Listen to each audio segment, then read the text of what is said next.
Everyone thought Adrian was nothing more than a spoiled, useless prince trapped in a weak and overweight body. But after nearly dying, everything changed. Instead of wasting his days throwing tantrums, he chose to rebuild himself from the ground up. Even with a body that could barely handle mana, Adrian pushed forward, creating a mana heart, training until his muscles tore and swinging his sword until his hands bled. His uncle Vale mocked him at every step and treated him like a hopeless failure, but Adrian refused to back down. When Vale pushed him to the edge, Adrian made a bold bet. Within half a year, he would prove his worth and force his uncle to acknowledge him. From that moment on, his life became nothing but brutal training, endless pain, and non-stop battles. Day after day, he sharpened his body, his swordsmanship, and his will, until the fat, worthless prince people laughed at slowly disappeared. Then the moment of truth finally came. Adrian faced Vale in battle, and his uncle made it clear that he would only use one ring against him. The battle begins. At first, Vale easily dodged Adrian's attacks and waited for him to draw out more power. That was when Adrian activated a martial spirit hymn through his mana heart and was later pushed even further by forcing out part of the dragon-slaying hymn. Even though his body could barely handle it, his aura changed, his power exploded, and his attack became so overwhelming that even Vale started struggling to block it. Vale had promised not to use more than one ring, but Adrian's final attack was so strong that Vale was forced to activate all 4 of his rings just to stop it. Even then, Vale's sword was still cut in half. Adrian was blasted away in the clash, but the important part was that Vale had broken his own condition. That meant Adrian had forced a quad-chain knight to go all out, so by the rules of the bet, Vale lost and Adrian won. But the truth is, this wasn't the same guy. The whole shenanigan begins with our MC, who was reincarnated as a freaking sword, which led to him serving under several masters, and he basically made them into heroes. In the course of this, he met a boy whom he would call his comrade. This boy was born in a nameless rural village, and his name was Leonberg. While he was being wielded by Leonberg, they went on several tours together, thus achieving feats no one could ever match. They fought countless battles, which even led them to fighting a giant and terrifying gray dragon. While fighting the dragon, Leonberg is completely overwhelmed, but with the sword by his side, he gets back on his feet to showcase his overwhelming aura.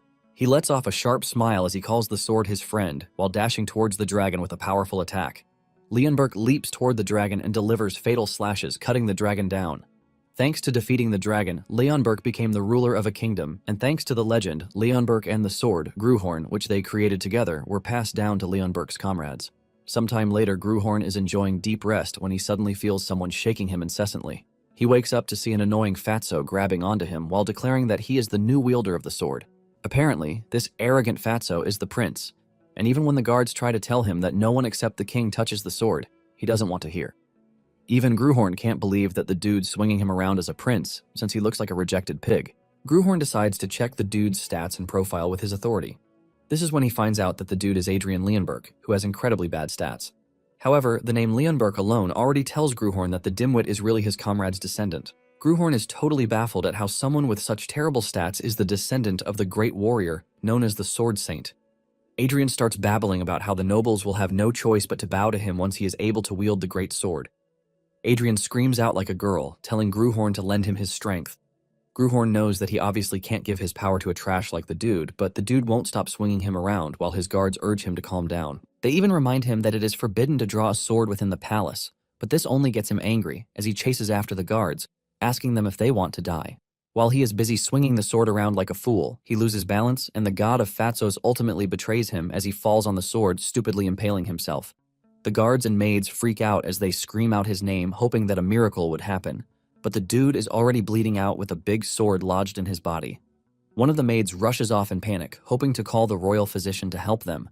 Gruhorn is shocked when he realizes that he is losing his vision, all thanks to the dude's stupidity. Talking about Adrian, he is basically an arrogant pig with no ability and has the greediness of a boar. He is basically a dark cloud hanging above the kingdom, and it doesn't take long before the rumor that he was stabbed spreads through the kingdom. Surprisingly, he still survived the stabbing incident, and after this, the maids were surprised that he didn't really throw tantrums like before. However, the maids assume that he is lying low because he is scared, and they are confident that he is going to go back to his old self in no time. Unknown to them, Adrian actually died, but has been reborn, and Gruhorn is now the one in his body. Sometime later, Adrian is holed up in his room when one of the maids comes to tell him to prepare himself to welcome the king. But Adrian basically tells her that he doesn't care because the king didn't bother to visit him when he was dying. The maid is forced to remind him to mind his words because the scary knights known as the sharp-eared royal knights are nearby. The knight standing behind the maid tells the maid to leave because the king wasn't even expecting anything grand from the dude anyway. Adrian, on the other hand, doesn't recognize who the dude is, and he just stares at him in the weirdest way. This forces the knight to speak, telling Adrian that they still maintain the bond of master and student, so he is not supposed to pretend like he doesn't know him. It basically occurs to him that the knight is Adrian's teacher, and Adrian doesn't even try to make things better, as he simply talks rudely to the guy.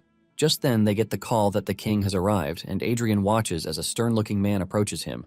Gruhorn, who is now Adrian, had initially believed that Leonberg's bloodline had diluted over the years. But to his surprise, he realizes that this is not the case. The king scolds Adrian, telling him that he hasn't changed even though he had an encounter with death. One of the knights then tells the king that it appears that Adrian's memory is not intact. They gobble up this fact, and they waste no time in deciding to summon the royal physician. The royal physician soon shows up to check Adrian, and after his checks, he reveals that he can't find anything weird in Adrian's system. However, he reveals that there is a possibility that it is a temporary condition caused by mental shock. The king can't believe that Adrian suffered brain damage that caused him memory loss, and he talks about how convenient the whole thing is because if Adrian had lost his memory, that means everything he has done up until that point doesn't exist. The king is ultimately pissed that Adrian won't be haunted by the bad things he's done in the past. The king continues lashing out until Adrian's master urges the king to calm down, and this is when Adrian realizes that he is screwed. He figures out that instead of being treated like a prince, he is going to end up being treated like a freaking animal. He wonders what his old self has been doing all this time. Adrian is still thinking about how messed up his life is when he is grabbed and hugged tightly by the queen, his mother. She comforts him, telling him that his memory will soon be restored. At the same time, she lets him know that it doesn't matter if he doesn't remember his trivial past. The woman is so happy that her son finally woke up, and she even rubs his cheeks, calling him the most handsome boy on the planet. She talks about how broken she would have been if Adrian had not woken up from the accident. Little does she know that her real son is actually dead, and the new Adrian is just a sword living in his body. After she is done comforting him the best way she can, she leaves, telling Adrian that she will come visit him later. After the woman is gone, our guy is left to think about the whole incident, and he can't believe that he ended up killing one of the descendants he was supposed to look after, even though it was purely accidental. Since it has turned out like this, Adrian figures out that he just has to live out the dude's life the best way that he can. Since he was reincarnated as a sword that was left to clean up after his wielder's mess, he believes that he can get things right with a fat body and no talent. He is completely motivated by how much he has done in the past and how easy it is going to be for him to get things right with Adrian's body. He figures out that the first thing on his list is to forge a mana heart, and he takes in a deep breath before gathering up mana to his heart. However, he is shocked when he realizes that the mana actually vanished, as if the body can't accept it. He refuses to accept the reality of this and decides to try the method again. He continues with this over and over again until he is totally exhausted. He crashes to the ground in pain and frustration, wondering what sort of body he has gotten himself into. Adrian groans in pain because he could have easily fixed a trash body like this, given that he was in his old body just by forcing mana into it. He's in the middle of his crash-out session when a maid shows up, telling him that the queen sent him a restorative medicine. The maid tells Adrian that it might taste bitter, but assures him that it is for his own good. The maid says all this, while trembling because she doesn't know if Adrian would just grab the bowl and throw it at her, just like he did the last time. Unknown to her, Adrian is actually interested in the bowl's content because he has realized that it actually contains mana. Without hesitation, Adrian grabs the bowl and consumes every last drop of the liquid in it, shocking the maid. Adrian then tells the maid that she can leave, and she offers her greetings before turning around to leave. Adrian then decides to try creating a mana heart again, and to his surprise, the tea actually did something nice. However, what he was able to gather is relatively small, and it can even scatter after just a day.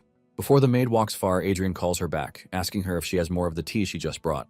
Some days after this, Adrian was able to finally create a mana heart after several trials. Without hesitation, he pushes the mana into his heart, while subtly boasting about how many times he has done this in the past. Suddenly, he starts to feel intense pain, as if his insides are corroding and his chest is being blown apart by a bomb. He falls to his knees with the realization that creating a mana heart is actually painful. However, he can't afford to pass out because if he does, he is going to suffer from mana backflow. With pain coursing through his body, Adrian tries his best to remain focused. He does his best to grab the clump of mana that is trying to run wild while slowly pushing the mana into the right path. With a precise method, he is able to spread the mana into his heart, and in the end, he is successful with it. He is proud of himself because he is able to make a mana heart that is for him and him alone. While he is busy celebrating this, a status window suddenly appears in front, telling him that he has successfully created a mana heart. Adrian is blown away by this because it appears to be identical to the status messages he usually sends to his masters when he was a sword. He wonders why this is appearing for him at that moment in time. Suddenly, he sees a message telling him that the connection is being restored to the origin. To his dismay, the messages that follow are actually really bad because he is informed that the connection is extremely unstable and most authorities are unavailable. His authority, called the Judgment, is available for limited use only, and with this, he can verify the potential of his opponents at a lower or similar level to himself. In addition to this, the third eye authority is available for limited use, and with this, he can see better. Furthermore, the third ear authority is available for limited use, and with this, he can hear better. Adrian confirms this when he realizes that he can actually see more clearly than before, and surprisingly, he can hear what the maids, who are outside, are discussing. Before he can hear everything they are talking about, the system informs him that the mana has been completely depleted, ultimately terminating his access to his authorities. It finally dawns on him what the system meant by extremely limited, because all of the amazing senses that he possessed as a sword have vanished. However, due to the fact that he can squeeze out a bit of mana, he can still eavesdrop on sounds outside the door while seeing things a bit clearly. Even though things seem bad at the moment, he knows that he will get back to his prime once he expands his mana pool. Suddenly, it dawns on him that he is actually hungry, and he immediately demands food. The maids assure him that food will be brought in without delay. Adrian then figures out that the most important thing on his list is to adapt to his body first. Later on, his mother visits him with a smile on her face as she is happy with the fact that Adrian finished all the medicine she sent to him. She believes that her son now finally knows how to treasure his own body. Apparently, his mother is with a stern-looking man and she asks him if he recognizes who the man is. Adrian replies that he doesn't, and the man concludes that he has truly lost his memory.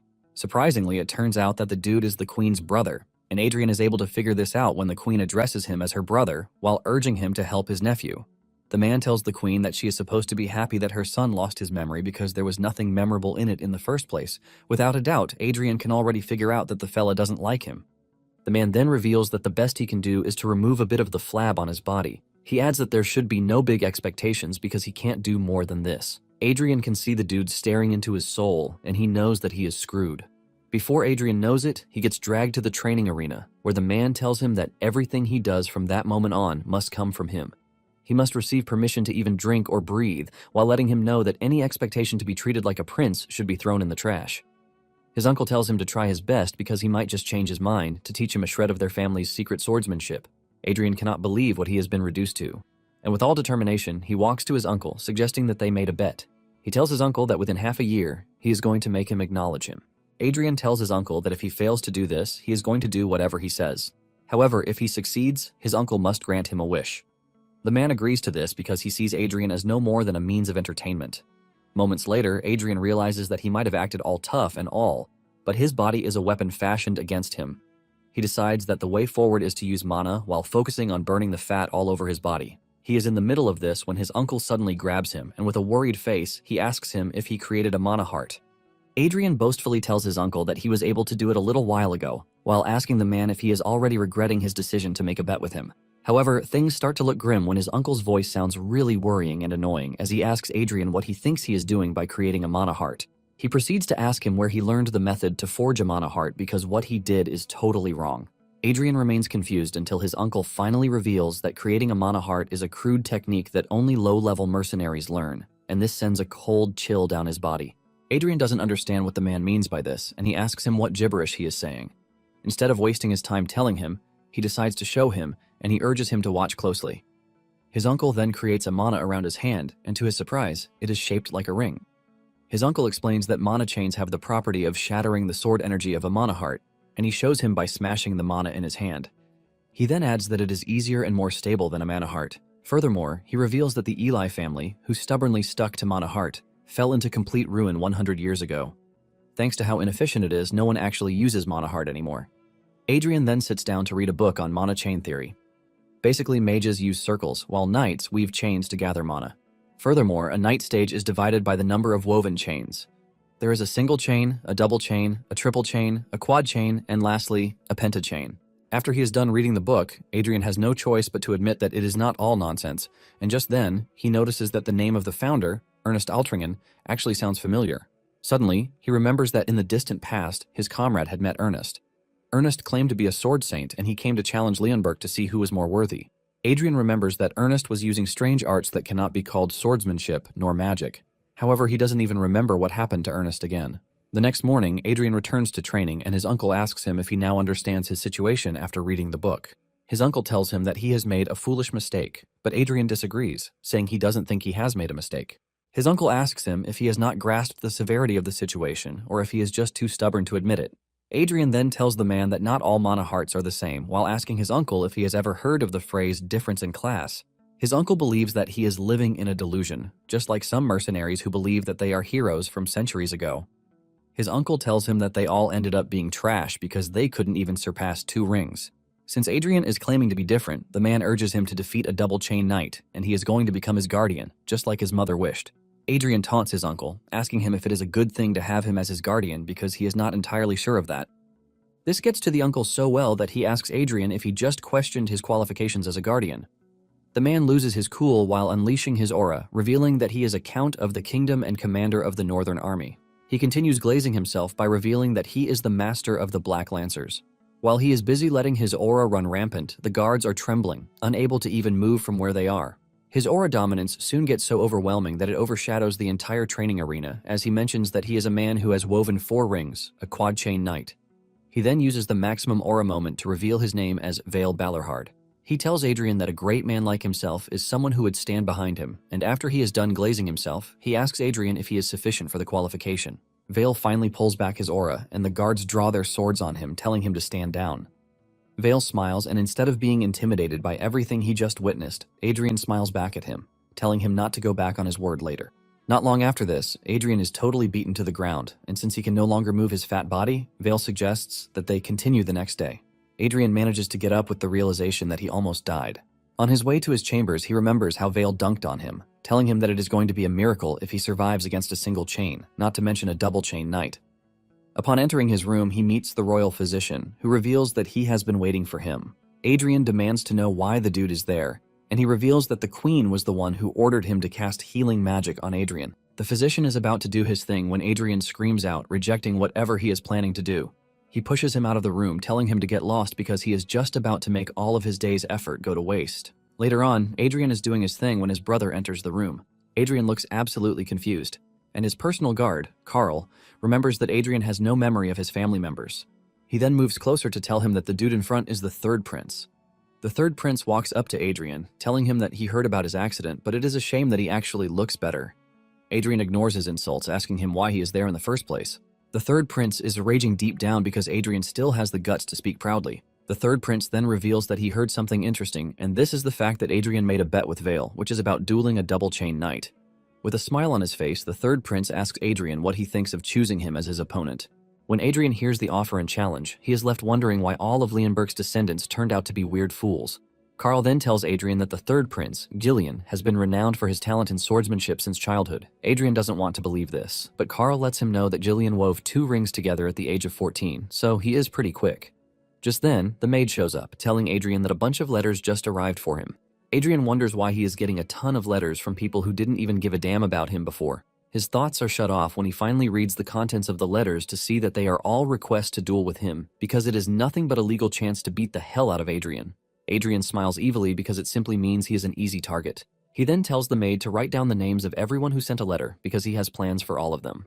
Later on, Adrian heads to the training ground and Vale throws him his wooden sword. Vale tells him to pick up the sword because he needs to know at least a shred of swordsmanship for the bet to stand, and he doesn't want him to make up excuses that he lost because he wasn't taught the basics. Adrian bends down to pick up the sword while wondering why the dude couldn't just hand him the sword instead of throwing it on the floor. Just as he is about to get back up, he screams in pain because of his muscle, leaving Vale surprised. He walks up to Adrian, asking him if he didn't receive healing magic.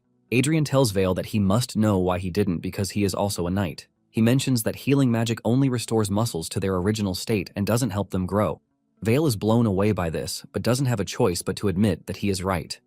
Vale walks back while telling Adrian that he doesn't have any intention of talking about what is right or not. Vale tells Adrian to watch him closely on what he is about to show him because he is not going to repeat himself. He mentions that it is the technique that the kingdom's knights learn to build their foundation, which is basically the kingdom's training sword. Vale swings his sword elegantly, displaying a magnificent sword style that scatters everything around him like a wave, leaving Adrian mesmerized.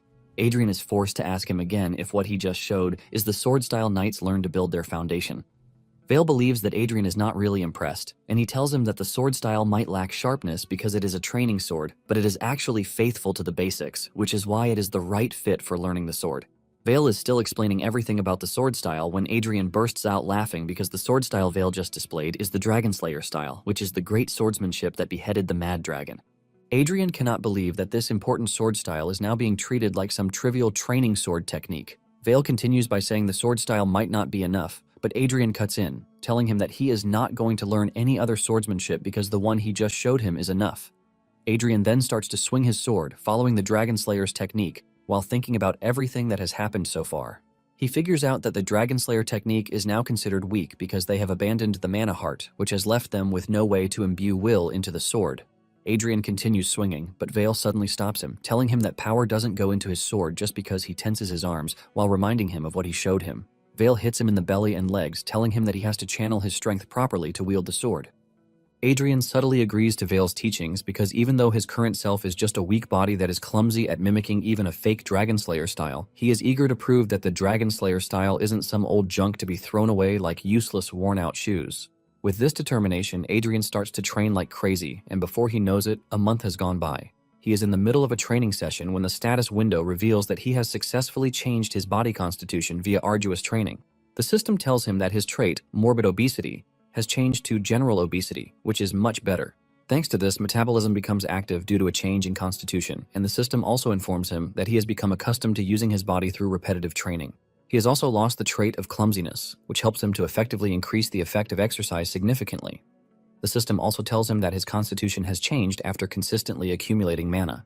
Adrian smiles because everything the status window is showing is actually right. He is now able to swing his sword more naturally than a month ago, and he is stronger than he was before. Adrian is completely immersed in his training until he hears Vale screaming at him to stop. However, he is so concentrated on it that Vale cuts down his sword, forcing him to stop. Surprisingly, Adrian has been training in the rain in bad conditions, without a care. His hands are bleeding from holding the sword for so long, and the blood drips onto the floor into the rainwater. However, this is not the only shocking thing that happened because the training dummy that Adrian is using has been destroyed. There is literally lightning moving around the dummy, and Vale scolds him for training on a day that has the worst weather. He lets him know that he would have been dead if he were using a metal sword instead of a wooden one. Adrian stays mute as he stares at his blistered fingers before getting messages from the status window, telling him that he has completely awakened from a state of extreme concentration. However, his body still remembers the extreme sensation from this, and thanks to this, a new trait, hyperfocus, has been created. Adrian smiles when it dawns on him that he could have been struck by lightning and died. Exhausted from training so hard, he passes out, but Vale catches him before he hits the ground. Soon afterward, Adrian wakes up and he realizes that he must have passed out because he doesn't know the body's limit. When he was a sword, he had accomplished everything possible, from being a nameless war hero to the founder of the kingdom. He was able to lead wars to victory, while elevating the level of body and soul to guide the path of heroes. However, he was just an existence that was nothing but a third party, which is why he swung the sword until he collapsed. He was simply intoxicated by the sensation of making all the sweat, effort, and fruits of labor entirely on his own. He figures out that if he continues this way, the body will break down in no time, which means he has to find a way to balance the mind and body. Since it's been over a month since he formed a mana heart and has gathered quite some amount of mana during these times, he believes that he should be able to move to the next stage soon. Adrian takes a deep breath to gather mana, and the status window lets him know that through his consistent effort, he has been able to upgrade his body to the extent that it can withstand a little more mana. Adrian has expanded his mana heart, which leads to his body's constitution being changed. Blue aura surrounds his body, making him feel like he is all that, and he lets off a satisfying smile while declaring that it is done. He then grabs a sword to see the level he has gotten to, and the status window informs him that he has reached the rank of sword learner, which means he can now use the most basic level of aura. Adrian pulls the sword to his face to stare at himself because he can now proudly handle the basics. When he returns to the training grounds, Vale tells him that there are rumors that are spreading within the kingdom. Adrian asks him what the rumors are all about, and Vale reveals that it is about his bet. Vale suggests that the whole thing is getting on his nerves, and he urges him to find a duel opponent quickly. Adrian had totally forgotten about this, but with Vale reminding him, he lets him know that he has already decided on who his opponent is going to be. He then adds that it is going to be really tough to face a double chain opponent in his current stage, so it will be nice if he can duel with some single chain guys first. Vale lets him know that he is free to do what he wants, and Adrian turns to Carl asking him if he has prepared what he asked for. Carl assures him that he has just as he requested. He brings out the list of those who sent duel requests to him, and since Adrian is aiming to have a practice duel with them, he tells him that most of them have a grudge against him. Carl is worried that they might use the opportunity to harm him under the guise of a duel. Adrian assures Carl that he is aware of this, which is why he is going to appoint Vale as the referee. Adrian tells him that he is not asking for anything too big, but he only wants him to stop anyone from dying during the duel. Some days later, the first dude who received the duel notice arrives at the palace gate. The dude is Taylor Tailhim, and he is the second son of an ordinary Baron family. Some years ago, Adrian had made fun of Taylor's father and his brother. He mocked them for wearing regular clothes to a royal banquet, and Taylor has held a grudge since then. Thanks to this, the family's honor was soiled, and his father and brother became the laughingstock of the nobles, even to this day. Taylor is determined to make Adrian pay for what he did back then. Upon arriving at the training grounds, Taylor offers his greetings to the prince while introducing himself to Adrian. Adrian teases the dude, asking him why he is so formal for a normal practice match. He even asks Carl if Taylor is a knight because he looks really weak. This only makes Taylor even angrier because he just confirmed that Adrian is just as the rumors said. Taylor's anger is so great that it starts to radiate out of his inner self, forcing Vale to step in, telling him to retract his spirit because the match has not even started yet. Taylor is totally blown away because he is standing in front of a legendary man. His face turns red while offering his greetings, and Adrian teases them, saying anyone who doesn't know would have thought Vale is the prince. Vale claps back, telling him that he should have behaved better in the past. Adrian has no choice but to shut up because everyone knows how to bring up the past whenever he tries to say anything. Once they are done with the formalities, Vale starts the match, and Taylor wastes no time gathering mana to his body. He smiles evilly at Adrian, telling him to be careful, and he leaps toward him. Adrian doesn't feel any intent of threat from the dude as he teases him that everything he is doing is just useless. Taylor manages to land his strike, but Adrian easily blocks it. Taylor is shocked when he realizes that Adrian is making use of a mana heart. Adrian repels his attack, pushing him backwards, and Taylor is shocked that a mana heart was able to block a mana chain. Adrian dives into his best ability of pissing people off by asking Carl if Taylor is really a knight because he looks really weak. Adrian adds that Taylor's attack only felt a bit tingly, and Taylor is shocked to hear this. Surprisingly, they hear Adrian's sword make a sound, and everyone standing in the area is shocked to hear this. Vale is the first to confirm that what he just heard is a sword resonance, and even Taylor doesn't want to admit the truth, staring him in the face. He angrily dashes toward Adrian, swinging his sword at him ferociously, but Adrian blocks every one of his attacks. After swinging so hard, Taylor is forced to back off for a bit. On the other hand, Adrian has been able to figure out one or two things from his recent encounter with Taylor. Adrian then points his sword at Taylor, urging him to cool his head a bit. Adrian closes his eyes to enter full focus mode so he can awaken the dormant will to slay dragons. Thanks to this, Adrian is able to access the sword's recent activity, and his blue aura immediately bursts into a red one. Adrian has just tapped into a power that is solely kept to slay dragons by merging the energy flowing from the Dragon Slayer's heart with the dragon-slaying sword. His aura rips through the roof, shocking Taylor because he can't believe what he is watching. Seeing this, Vale knows how dangerous the situation has become, and he screams at Adrian, telling him to stop as he dashes toward Taylor with an overwhelming bloodlust. Before the match, Adrian had told Vale to stop him if he looked like he was about to kill his opponent. Remembering the favor that Adrian asked, Vale realizes that he has no choice but to step in at this point, and just as the sword is about to reach Taylor, Vale speeds into the frame and kicks Adrian backward. Adrian is sent into the wall and he passes for a minute. The guards immediately hold their swords to Vale's neck, asking him what he has done. They let him know that he can actually be charged with regicide depending on the severity of the situation. Just then, Adrian comes back to life, telling the soldiers to stand down, revealing that he was the one who told Vale to stop him. However, he doesn't remember telling Vale to knock him out. After saying this, he passes out again, and when he wakes up, he is already in his chambers. He immediately checks his mana heart to see if it is still intact, and he is thankful that it is. He realizes that Vale's power is different from that of a single chain warrior. However, he is thankful that there were no side effects whatsoever. He is celebrating his win when he hears Vale show up beside him, asking him what he is smiling about. Adrian is shocked to see his uncle out of nowhere, and the man asks him what he has gone ahead and done. He demands to know who taught him the sword style that he used, and Adrian replies that he was only being faithful to the essence of the sword. Vale is not entirely convinced because he believes that Adrian doesn't have the right to even mention the essence of the sword when he has never seen real combat. Vale is surprised that Adrian's supposed essence is killing intent, and he lets him know that it is immoral and uncomfortable. However, he admits that it is something that cannot be avoided, and Adrian is shocked that his uncle is not lecturing him about some self-righteous nonsense. Vale then replies that he is a soldier, not a knight, which means he is someone who walks the path of victory rather than the path of righteousness. However, he lets him know that his sword is going too far because his killing intent is too much. He is going to fail to distinguish friend from foe. Adrian finally understands why his uncle is making a fuss about the whole thing, because he is trying to get him to fix it. Vale then tells him that he is going to continue watching him to see if he is going to be consumed by his inner demon or not. 3 days later, the practice duels finally ended, and Adrian commended Taylor for his work over the past 3 days. Taylor had no choice but to block a sword with uncontrolled killing intent for 3 days straight. There is no doubt that Taylor has been through hell during these past days, and Adrian knows that Taylor would be feeling really bad because he didn't even get to touch him throughout the whole 3 days. Taylor tries to hide his resentment, but Adrian tells the maid to bring the box he had already prepared beforehand so he can give it to Taylor. Taylor is confused as he asks Adrian what the box contains. Adrian tells Taylor that he heard about how he did some terrible things to him in the past, and even though the box might not make up for it, he still wants him to take the box to his father, Baron Taleham. Apparently, what is inside the box is just gold and a letter, and after handing over the box to Taylor, Adrian wishes him a safe trip back home.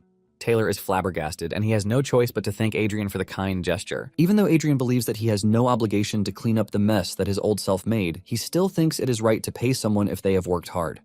Thanks to this, his duel became a hot topic in the kingdom, and people were expecting terrible news from the duel, but to their surprise, none of those who went for the duel had bad things to say about Adrian. In fact, they start to praise Adrian, leaving Adrian's haters to conclude that the royal family has silenced Adrian's duel opponents. When Adrian later hears the new rumor going around, he is ultimately frustrated, leaving him to conclude that the nobles are jobless and have nothing to do with their time. Adrian then decides to tweak things, and after giving his next opponent the gift box, he tells him to spread the news of the day's duel results. He says this assertively, leaving the dude to answer in a terrified way. The dude agrees to do this, and Adrian believes that this will make the rumors die. However, it turns out that he is so wrong because the next rumor he heard is that he is threatening his opponents to fabricate the duel results. Tired of trying to prove himself, Adrian decides to forego everything and just train to his heart's content. His next opponent gets so badly beaten without mercy. After some intense training sessions, he asks Carl how many opponents he has left, and Carl reveals that there is just one more, and he will be coming on that day. Adrian mentions that apprentice knights are no longer doing the deed for him, but Carl lets him know that the last opponent is a knight who has properly learned the sword. He reveals that this person is not even satisfied with merely pushing their family's sword arts and decides to join the knighthood to train, and their name is Arwen Kurgayan. Moments later, Arwen shows up, and it turns out that she is a lady, and she is known by several titles, especially the one who is considered to have broken the hearts of men. The guards are mesmerized by her beauty, leaving them to wonder why someone like that would come to the practice. At the same time, the workers can't wait to have a laugh after Adrian is disgraced by Arwen. When talking about the kingdom's Iron Lion Knights, they are renowned as one of the kingdom's top orders in both fame and skill. Arwen is known as the Probation Knight, and she is a promising talent whose official membership has already been confirmed. Even Adrian is forced to ask Carl why someone as talented as Arwen would take her time to come and duel with him. Carl lets him know that there was once a misunderstanding between him and Arwen in the past, but Adrian knows it is obviously not a normal misunderstanding. He then turns to one of the maids, telling her to tell him what he did to Arwen. The maid reveals that he made inappropriate remarks toward her, and Adrian freaks out when he hears this. At a banquet, Adrian had approached Arwen, suggesting that she become his maid because she looked really beautiful. He even went as far as to wrap his arm around her neck, but she pushed his hand away. Arwen gently tells him that the knights are not his private property, but this only pisses Adrian off, and he ends up calling her an ugly thing. Now, in the present day, the new Adrian can't believe that his old self would really call someone who is as beautiful as Arwen an ugly thing. Arwen offers her greetings to the prince, telling him that he hasn't changed a bit, but Adrian disagrees, saying he has changed a whole lot. Not long after this, Vale arrives at the training grounds, and Arwen introduces herself to the count. Vale then tells Arwen to be careful because Adrian's sword is quite vicious. Adrian cannot believe that Vale just sold him out when he is supposed to be a neutral party in the whole situation. Without wasting too much time, Vale declares the match open. Arwen goes down on one knee as she prepares to launch her attack. Adrian is totally interested in seeing the skill of the Iron Lion's prospect, and in no time, Arwen dashes toward him. Adrian is impressed by her decent movement, and when he tries to block her attack, he suffers a mana backflow, causing him to cough up blood. However, he is still able to repel Arwen's sword, which results in a fierce battle between the two. Arwen stays on top as she completely overwhelms Adrian's strength. Adrian soon realizes that he has no chance with his current level because he is getting dragged around. After coming to this conclusion, Adrian immediately activates the Dragon Slayer's heart, and the whole aura around him immediately changes, so that even Arwen notices this. Her next attack is easily blocked by Adrian, which did not happen so easily in the past. Arwen is forced to leap backwards to reassess the situation. Adrian commends her, saying she is completely different from the bunch of idiots that he has been fighting. Adrian then decides to use the Judgment Authority on her, and he is impressed by how high her potential is. This also proves to Adrian that he has a chance because he can only see an opponent's stats with this authority if they are on the same level as him or weaker than him. With this in mind, Adrian concludes that the real fight has just begun. The two end up going at each other till evening with no winner.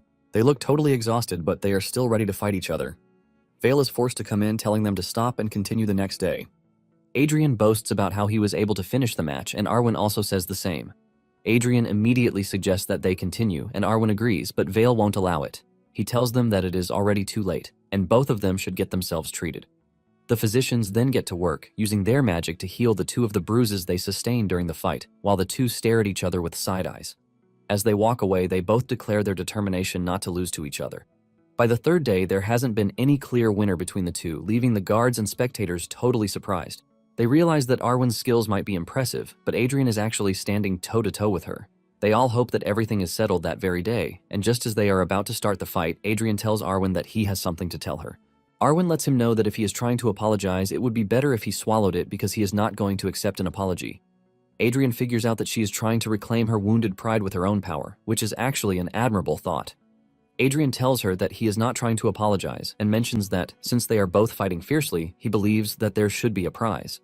Adrian suggests that the loser grants one wish for the winner, no matter how ridiculous it sounds. The guards are shocked to hear this, and they quickly call Adrian's attention to what he is about to do, telling him that it is not right for a member of the royal family to say things like this.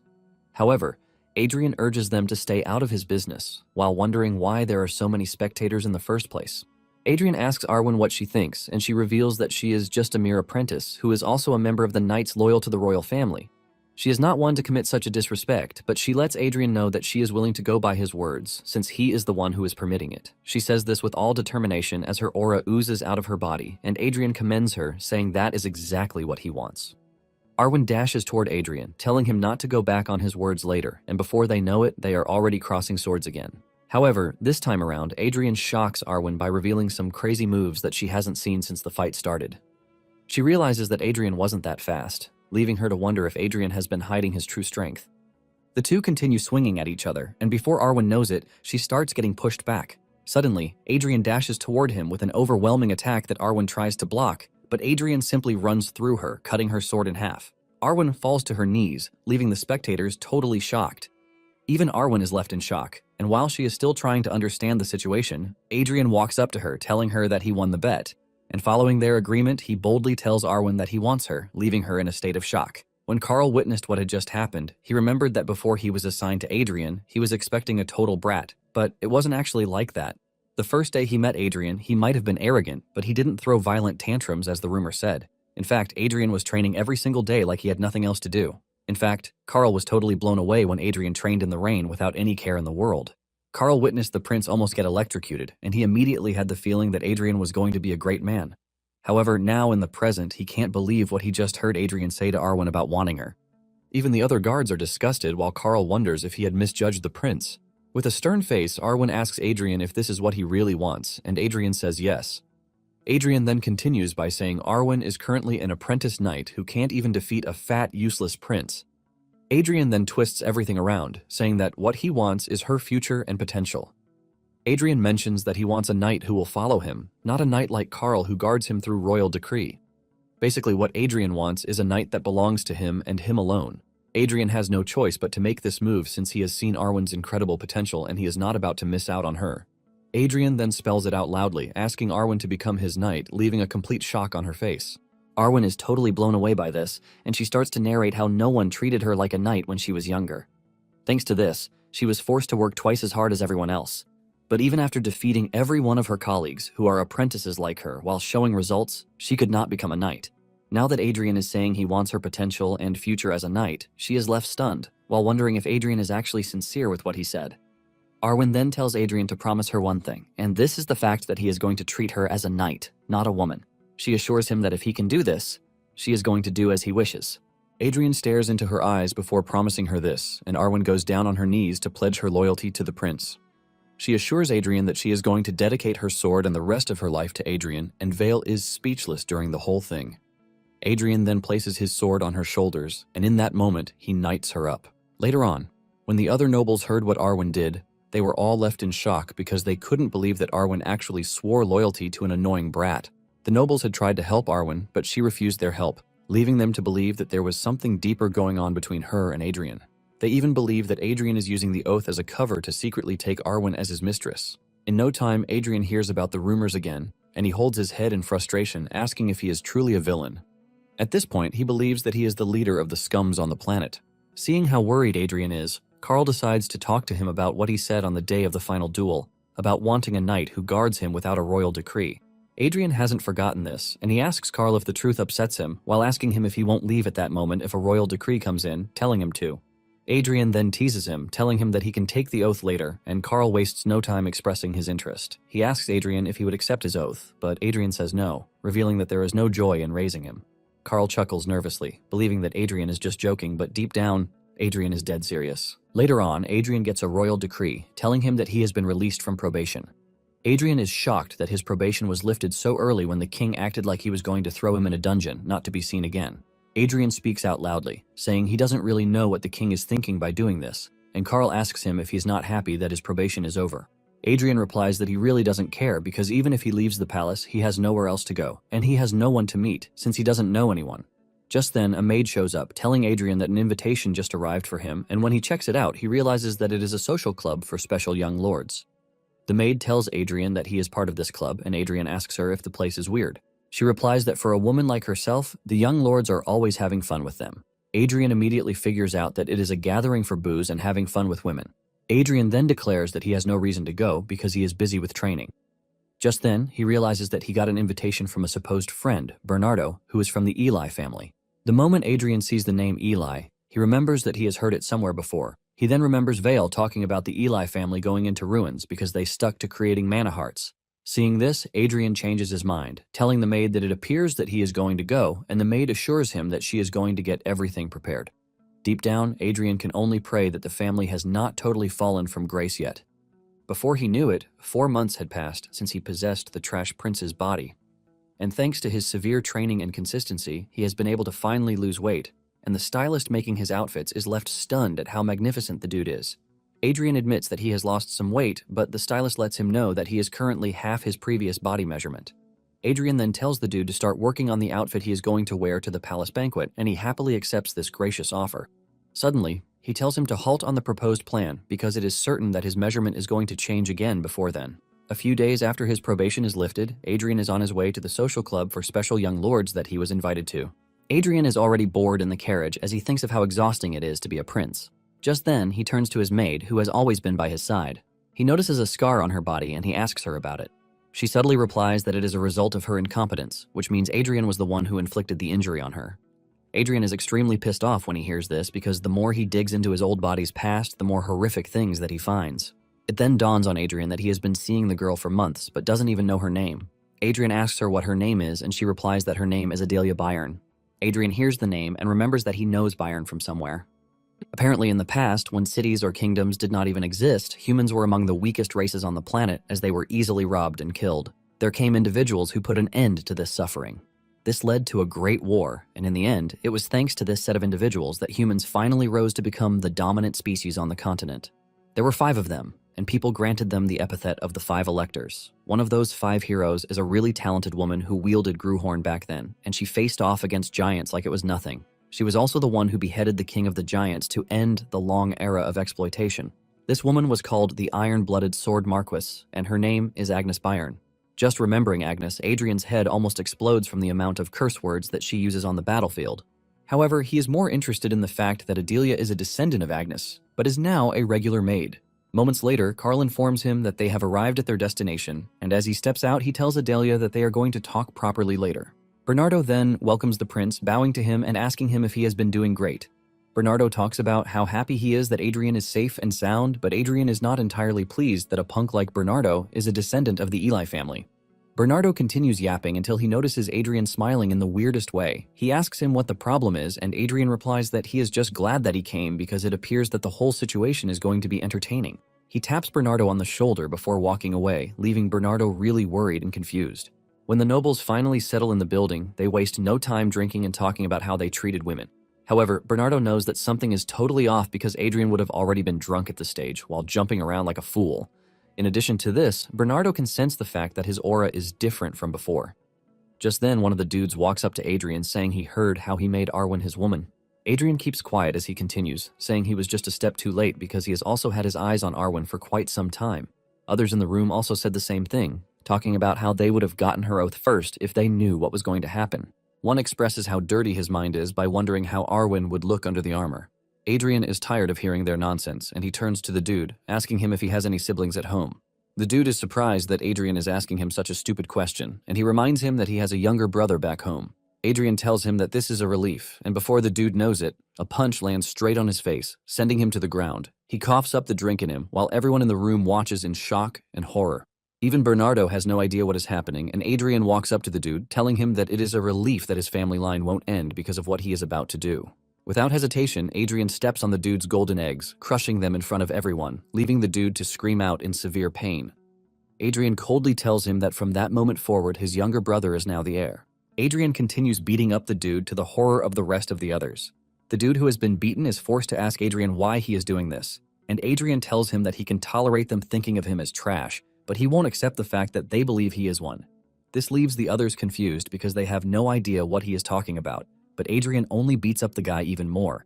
Adrian sends him flying with a punch, and after he is done with this, he calls on Bernardo, who immediately falls to his knees. He reminds Bernardo that he already told him that the day is going to be very entertaining.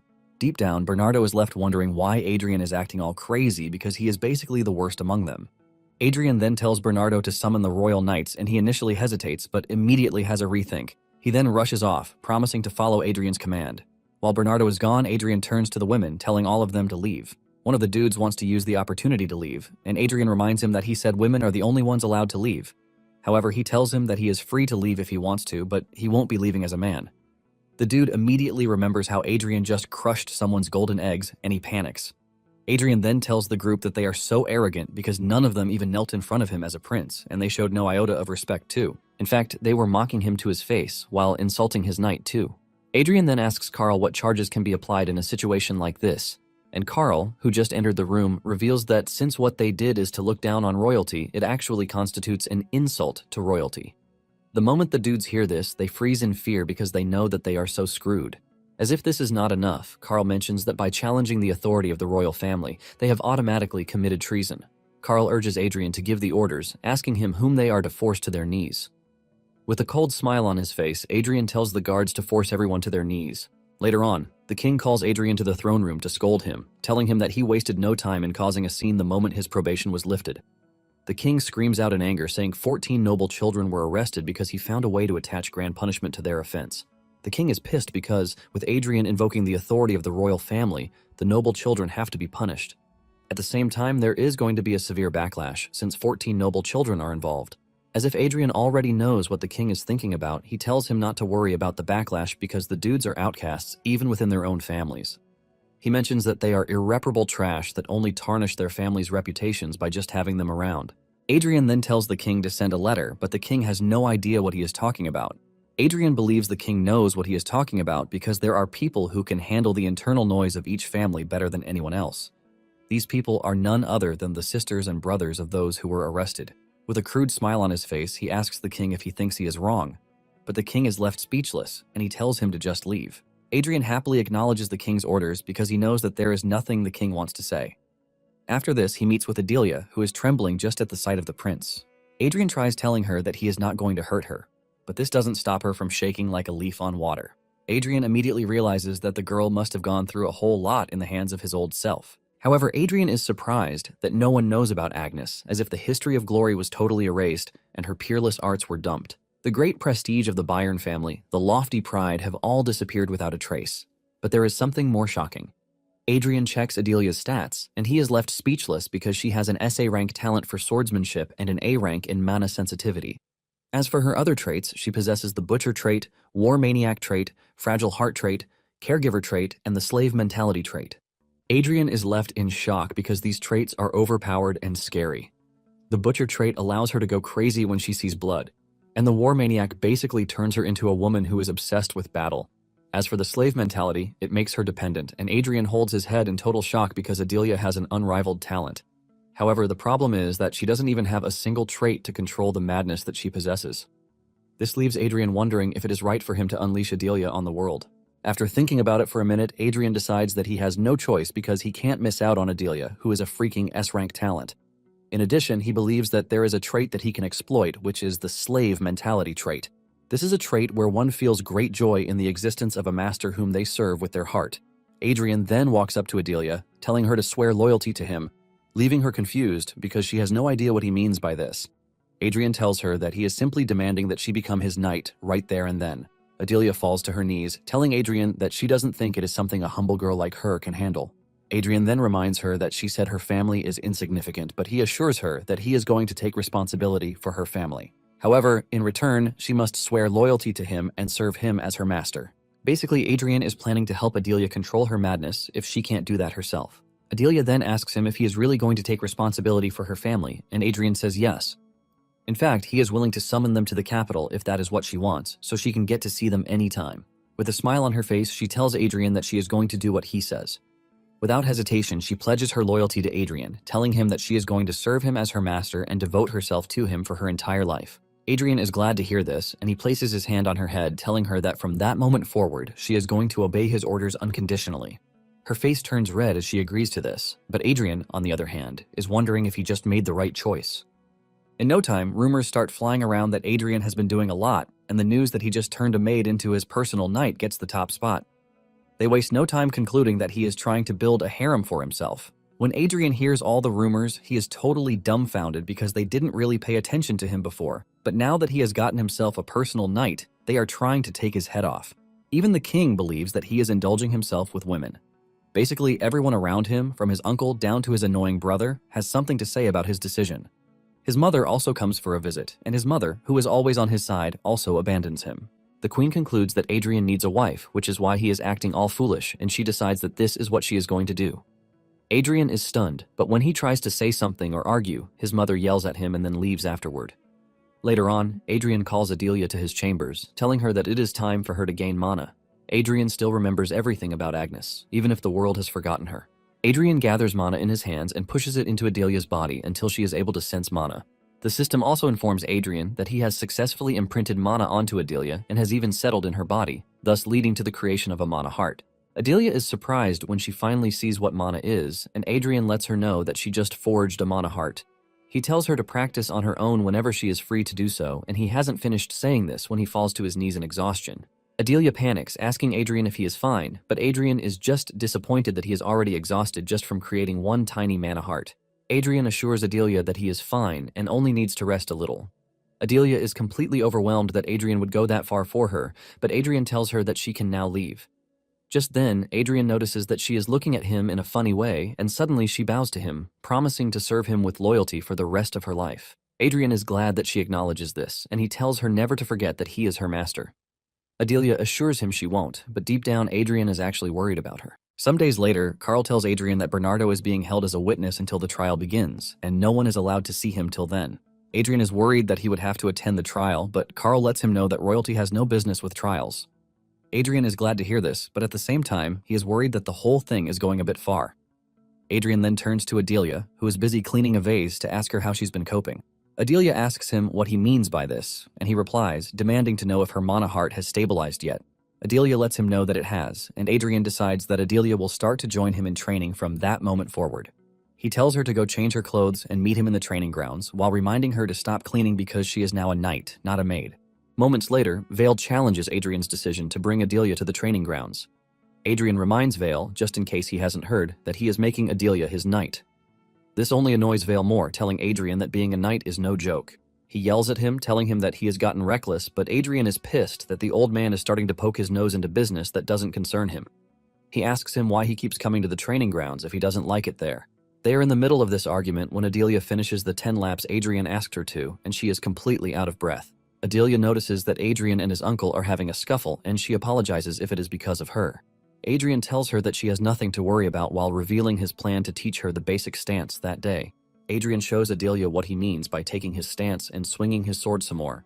After he has shown her an example of what needs to be done, he tells her to give it a try. Adelia picks up her wooden sword and locks into focus mode. To Adrian and Vale's shock, Adelia copied the style so perfectly, even though she had only seen it once. After she is done, she asks if her stance is correct, but Adrian is too stunned to speak because he is worried that Adelia would definitely surpass him if he lets his guard down. He remembers that the slave mentality trait is submission to the strong, not respect to the weak, and Adelia is already not comfortable with how the trash prince tormented her in the past. Adrian freaks out when he realizes the grim outcome of what would happen if Adelia surpasses her. At this point, Vale is already talking about how good Adelia is, and when Adrian notices this, he tells him not to even think of taking Adelia away from him. Vale teases Adrian, telling him that there is nothing he wants to teach Adelia, while reminding him that he is just a novice who's only held a sword for a few months. In no time, the situation escalates between the two, as Vale unleashes his aura, trying to get Adrian to submit, telling him that he cannot handle Adelia. Adrian knows that his former self would have backed down at the sight of Vale's aura, but he is not his former self. Adrian replies, telling Vale that if he cannot handle Adelia, then no one can because he is the only one who has drunk the blood of numerous powerful entities, ultimately calling out a portion of Gruhorn's soul in the process. A red aura swells around Adrian as he stands tall in front of his uncle, telling him that Adelia is his. Adrian tells Vale not to look at Adelia, let alone covet her, because he truly hates it when someone takes what is his. Suddenly, Adrian's reality of things starts to go cold, and he realizes that Gruhorn's soul is about to take over Adrian's weak body. He quickly steps in, puts the soul back in its place, and he returns to his senses. Vale reveals that a single ordinary knight can save the lives of 10 soldiers, and further adds that a single outstanding knight can save the lives of 100 soldiers. In fact, he believes that Adelia has what it takes to save 1,000 or even more soldiers. Adrian wonders if Vale has already seen how great Adelia is going to be for him as a commander to start acting the way he is. However, Adrian lets Vale know that he doesn't really care. Vale asks him if he doesn't care if Adelia can save countless lives, but Adelia cuts in, telling Vale that her entire existence now belongs to Adrian, so he cannot follow whatever Vale says. Vale is left stunned when he hears this, but Adrian, on the other hand, is glad that he dragged Gruhorn's soul out because the slave mentality is bound to submit to a higher entity. Since Adelia has made her choice, Adrian asks Vale if he has nothing else to teach him, because the goal from the start was to help him lose weight, which he has already achieved. Adrian urges Vale not to interfere in his affairs again if he wishes to continue visiting the palace. Vale agrees to this, but even after that day, Vale continues to visit so he can watch over Adelia. However, he can't necessarily do anything, since nagging is not allowed. Deep down, Adrian is satisfied to see how calm his arrogant uncle is. Adelia is in the middle of her training when she suddenly achieves sword resonance, shocking Adrian and Vale. Adrian claps for her, but deep down, he is worried that Adelia is going to surpass him in no time if things continue the way they are. Vale then walks over to Adrian, asking him if he also taught Adelia the mana heart, and Adrian confirms this, demanding to know if there is anything wrong with it. Vale suddenly screams at Adrian, asking him if it is not enough that he already learned such a cheap trick. Adrian notices that Adelia is listening to everything Vale is saying, and he immediately tells Vale to make himself scarce. Vale continues yapping, saying there was a much better path and Adrian ruined it. Adrian simply tells Carl to escort Vale out of the training grounds. However, Vale refuses, saying he is going to leave by himself. As he walks away, Adelia asks Adrian what Vale meant by a cheap trick. She wants to know if the mana heart is trash, but Adrian assures her that it is not. However, Adelia still can't get over what Vale said, and Adrian tells her that his uncle is ignorant, just like the rest of the people of that era. He lets Adelia know that they wouldn't have thrown away the mana heart if they knew what it could do, but he assures Adelia that she is going to find out soon enough what the mana heart can do. Sometime later, Vale returns to the training grounds and Adrian is shocked to see him. Vale goes straight to why he is there, telling Adrian to prove the strength of the mana heart, assuring him that he is going to use just a single ring, and if he can push him back just a step, he is going to acknowledge him. Adrian grabs his sword too and reminds Vale that the reward for their bet still remains, granting a wish. Vale agrees to this, telling Adrian that if he wins, he is going to grant him whatever he wants, no matter what it is. Adrian wastes no time going after Vale, and he aims for the neck directly, but Vale dodges with ease. Adrian doesn't hold back as he continues with his assault, but none of his efforts are even able to touch Vale's hair. Vale stands like a rock, dodging everything that Adrian throws at him. Vale finally blocks his strike at some point, taunting him and asking if he is done. Adrian is pushed back, and he looks exhausted from all the failed swings.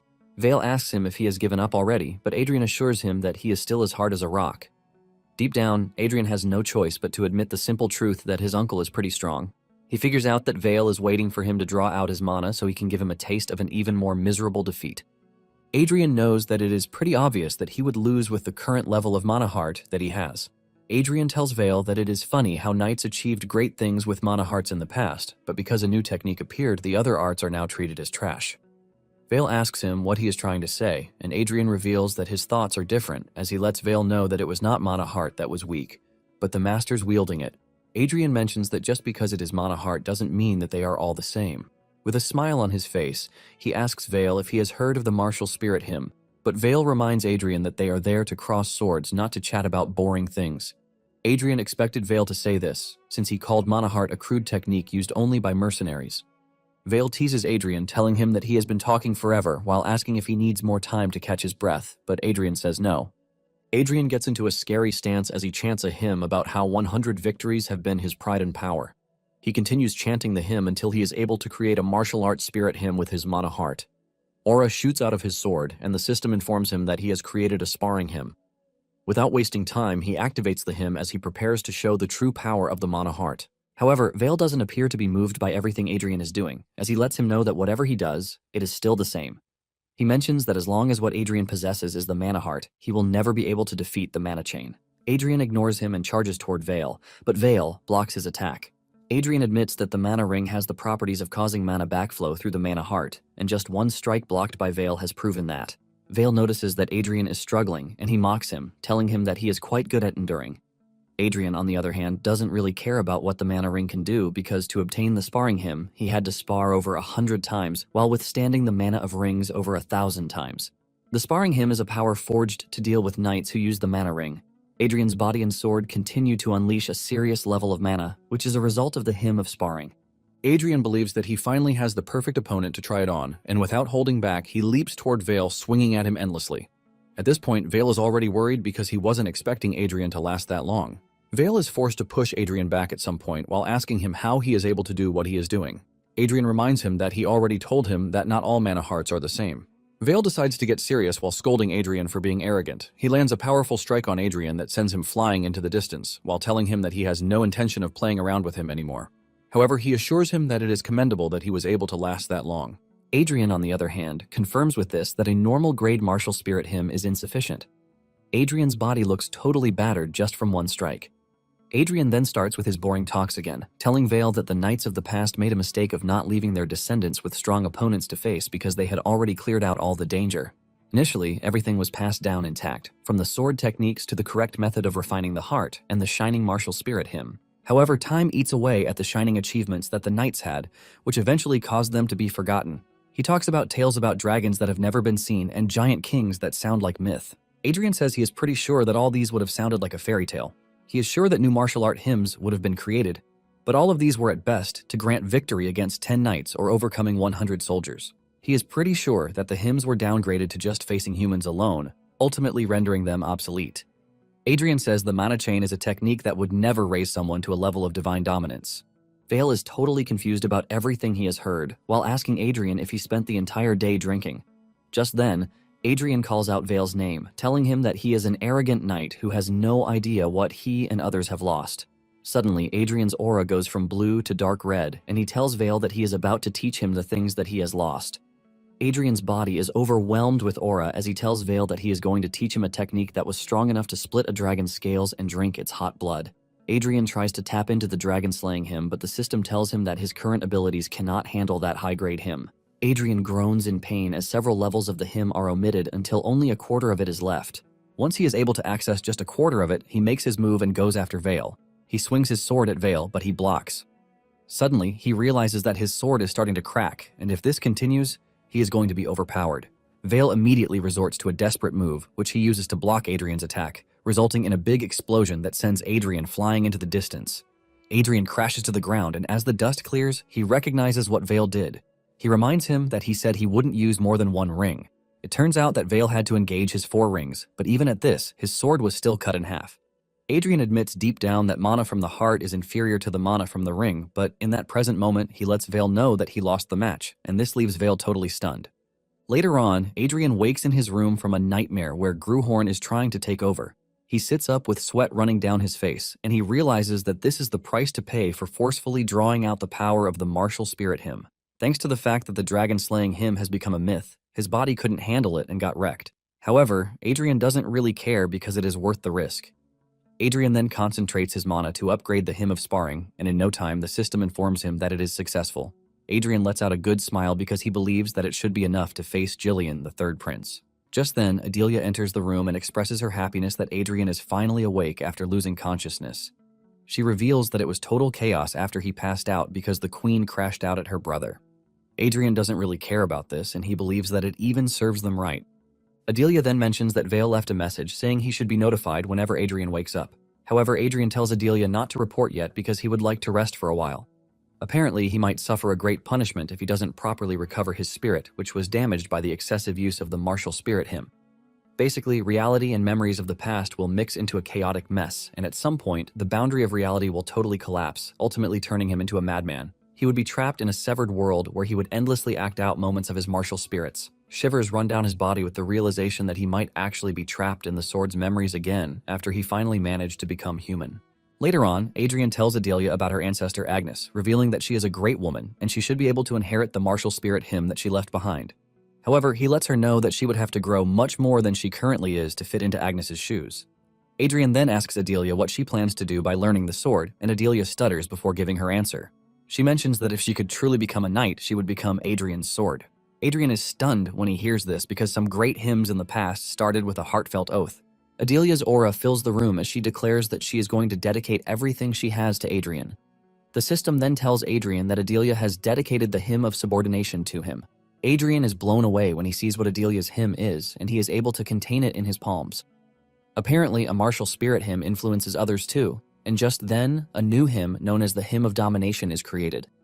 Talking about the hymn of subordination, it is dedicated to the master, but a martial spirit hymn is an oath of submission that binds souls together. Adrian is blown away because he can't believe that a descendant of Agnes can create the hymn of subordination. Adrian is glad because he has been able to receive unexpected help. It turns out that as long as he is the target of the hymn of subordination, Adelia's growth will also work in his favor. Adrian is completely overwhelmed, so he has no choice but to thank Adelia. Sometime later, Adrian is minding his business when his mother shows up to check on him. Adrian subtly replies that he is fine, but deep down, he can sense the awkwardness coming from his mother, who cherished him as a fatso. The queen then asks him if he resents Vale for what happened, but Adrian assures her that he doesn't. However, the woman doesn't want to believe this because Vale has always been nagging him, but Adrian maintains what he said, assuring the queen that he holds no bad feelings against his uncle. Adrian is not worried, since he has already landed a blow on his uncle, which means he has struck his pride, and it must be hard for him to endure the inner shame he planted in him that day. Adrian believes that Vale would be able to leap further if he had the ability, but if he cannot, then he might even lose his precious martial arts. Nonetheless, Adrian doesn't think he really cares what happens. The queen continues by saying Vale has spent his whole life closer to the sword than to people, so he basically has a clumsy and rough side because of this. However, it appears that he has recently been proud of Adrian because he even went to the king to persuade him. It turns out that he was the one who was able to negotiate the early removal of the probation placed on Adrian. However, Adrian went ahead to cause more trouble the moment the probation was lifted, leaving Vale in a difficult position. Adrian then realizes why Vale acted so disapprovingly, but at the same time he is curious to know why Vale would go to that length for him. Soon afterward, a scholar who goes by the name Nicolo is assigned to Adrian to make him study, and this doesn't sit well with Adrian. He falls to the ground to protest, saying he doesn't want to be taught because he sees no reason why he should. Nicolo tells him that if he doesn't learn, he is no different from a beast, and Adrian yells at him, asking him if he is seriously calling him a beast. However, Nicolo tells him that he has just begun his studies, so he can't even call him that just yet. Frustrated, Adrian tells the old man that he already knows everything, even though he looks young. Nicolo decides to make a bet with Adrian, since he is claiming to be all-knowing. He tells him that they are going to discuss a few topics together, and if his skills are truly as he claims, he will no longer visit him. Adrian quickly accepts this with a smile on his face, and before he knows it, he has become fully engrossed in the lecture without even realizing it. Nicolo then hands him a book called The Theory of the Iron-Blooded Monarch, telling him that he is going to find it interesting. Nicolo mentions that it evaluates the relationship between ruler and subject as a kind of contract or transaction. Adrian is already tuned into the book, while Nicolo is still busy explaining how the ruler receives military and economic support in exchange for protecting the subject. In addition, the subject seeks the ruler's protection and political stability in return for their loyalty. Adrian is glued to the book, and he agrees with Nicolo, saying all relationships are supposed to be about give and take. In no time, they spent the entire day on this, and Nicolo is the one who later had to end the lecture. He promises to return the next day, and Adrian sends him off with a smile, telling him that he will be waiting. It wasn't until Nicolo left that it dawned on Adrian that he had been studying the entire day without even realizing it. On the other hand, Nicolo is also impressed because Adrian is not as the rumors suggest. Days later, Adrian rolls on his bed complaining about how bored he is as Carl stares at him helplessly. Adrian wonders if he has been too diligent in the way he lives, and since he's not training, boredom is about to end him. However, it is important to note that his body is still recovering. Just then, he is informed that Vale is there to see him. Adelia asks him what his decision is, and he tells them to let Vale in. Adrian was already expecting him to visit since it had been a few days since the last duel. The moment Vale enters the room, Adrian can see how bad he looks, and he realizes that he hasn't overcome the inner demon he planted in him. Vale finally pulls together the courage to speak, and he apologizes to Adrian. Adrian is shocked that his uncle is apologizing to him, and Vale mentions that he broke the promise he made to himself while causing Adrian a severe injury in the process. Vale mentions that he has no excuse whatsoever, but deep down, Adrian knows that the reason he had to recuperate wasn't because of Vale's aura blade, but because he overused the hymn of true dragon slaying. Vale then tells Adrian to tell him what he desires according to the bet they made. In fact, he lets Adrian know that he is willing to surrender his arm if that is what he wants. Adrian stares at him disgustingly, telling him that he has no use for things like that. Adrian cannot believe that his uncle, who is a great martial artist, is seriously struggling with mental issues. Adrian then tells him that he is going to be generous, and he reveals his first wish, which is that he wants Vale to let him go out on an outing. Vale is surprised that this is his wish, and he reminds Adrian that he is no longer on probation, so he can go out however he likes. However, Adrian corrects him, saying he is not talking about a one-day trip because he wants something preferably outside the capital. Vale mentions that it is going to take some time to arrange the schedule, and with the upcoming banquet, going too far will be impossible. Adrian lets him know that he is fine with his, and Vale prepares to leave, assuring him that he is going to contact him once a schedule is set. After he leaves, Adrian notices that Carl is staring at him, and he asks him why. Carl mentions how unexpected the whole situation is because he was expecting him to demand something much more terrifying. Carl mentions that it is basically a rare opportunity to take advantage, since Vale was the one who broke his promise. Adrian then says he felt bad for Vale after seeing the way he was acting. Carl laughs out loud when he realizes that Adrian is actually capable of empathy, and Adrian protests, telling Carl that he is getting a little more comfortable in recent times. They are in the middle of this when Adelia tells him that there is a letter for him. Adrian opens the letter and realizes that it is from Arwen to inform him of her latest achievement. Adrian is pleased by the latest information because these are the things he wants to hear. 5 days later, Vale sent Adrian the schedule, and 2 days afterward, the day of departure arrived. Adrian is completely excited that they are going on a trip, and he pushes his head out of the carriage to ask his uncle which territory they are going to. Vale can see just how excited he is about the whole thing, and he tells him to get back in the carriage, promising to explain.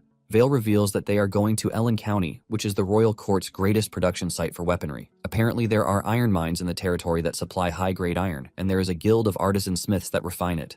Without exaggerating it, Vale lets Adrian know that more than half of the weapons supplied to the royal family come from Ellen. Adrian is glad to hear that they are heading to a territory that makes swords because it is high time he gets a sword of his own. It turns out that he had plans to take a sword from the armory, but Carl tells Adrian that they can issue him any weapons per royal decree. This only means that he would have to travel outside the royal palace to get himself a sword. Even though Vale looks rugged, Adrian realizes that he is thoughtful because he is literally dragging him to a place where he can get a good sword. With this, their 20-day journey to Ellen County begins. Apparently, Ellen County is just a stop on the road because their actual destination is the Iron Lion Castle, which is 2 days away from Ellen County. After they are done at the castle, they are meant to journey back to the capital, but at the moment, Adrian can't believe that he has been stuck in a carriage for days without moving. Also, Adelia is sitting opposite him, but she is no fun whatsoever. Everything he's been asking her has been ending with a yes or no answer, which is obviously boring. Since he has all the time in the world, Adrian decides to check his mana heart. Thanks to overusing the dragon slaying him, his mana heart actually went completely dry, and he believes that it is time for him to refill his mana heart. Adrian closes his eyes to fully focus on gathering mana from every corner as the carriage travels through the lonely road. Suddenly, Adrian notices something shocking, and this is the fact that his mana heart has gotten bigger than the last time. The system informs him that he attempted an extraordinary feat that is beyond his mana capacity, which gave him a glimpse of a colossal will. Adrian realizes that this is the effect of forcibly using the hymn of dragon slaying. The system then tells him that due to the expanded mana heart, his physical constitution has also changed significantly, which means his body is now able to endure more mana. Basically, he has now reached the stage of sword expert, and the connection to the origin has somewhat improved. As if this is not enough, Adrian learns that some of the restrictions on his recovered authorities have been lifted. The ones he could previously use have also improved significantly. Adrian lets out a fulfilling smile when he sees all of these, and Adelia can actually see that there is something making the prince happy. Soon afterward, they arrive at Ellen County and they are welcomed by the head of the territory, Edgar, and his eldest son, Torrance. Adrian thanks the two for the hospitality, and since Adrian is presumed to be exhausted on his journey, Edgar offers to take him to his room. As they walk through the mansion, Adrian can see why they refer to the territory as a weapon production territory. However, he is not entirely impressed because all the weapons he has seen so far are just low-tier items that look flashy but are actually useless in combat. Adrian is disappointed because he believes that he won't be able to find the item he is looking for this way. Just then, he asks Edgar if the Blacksmith's Guild is located in the territory, and Edgar confirms this. Adrian then tells Edgar that he would like to visit the guild instead.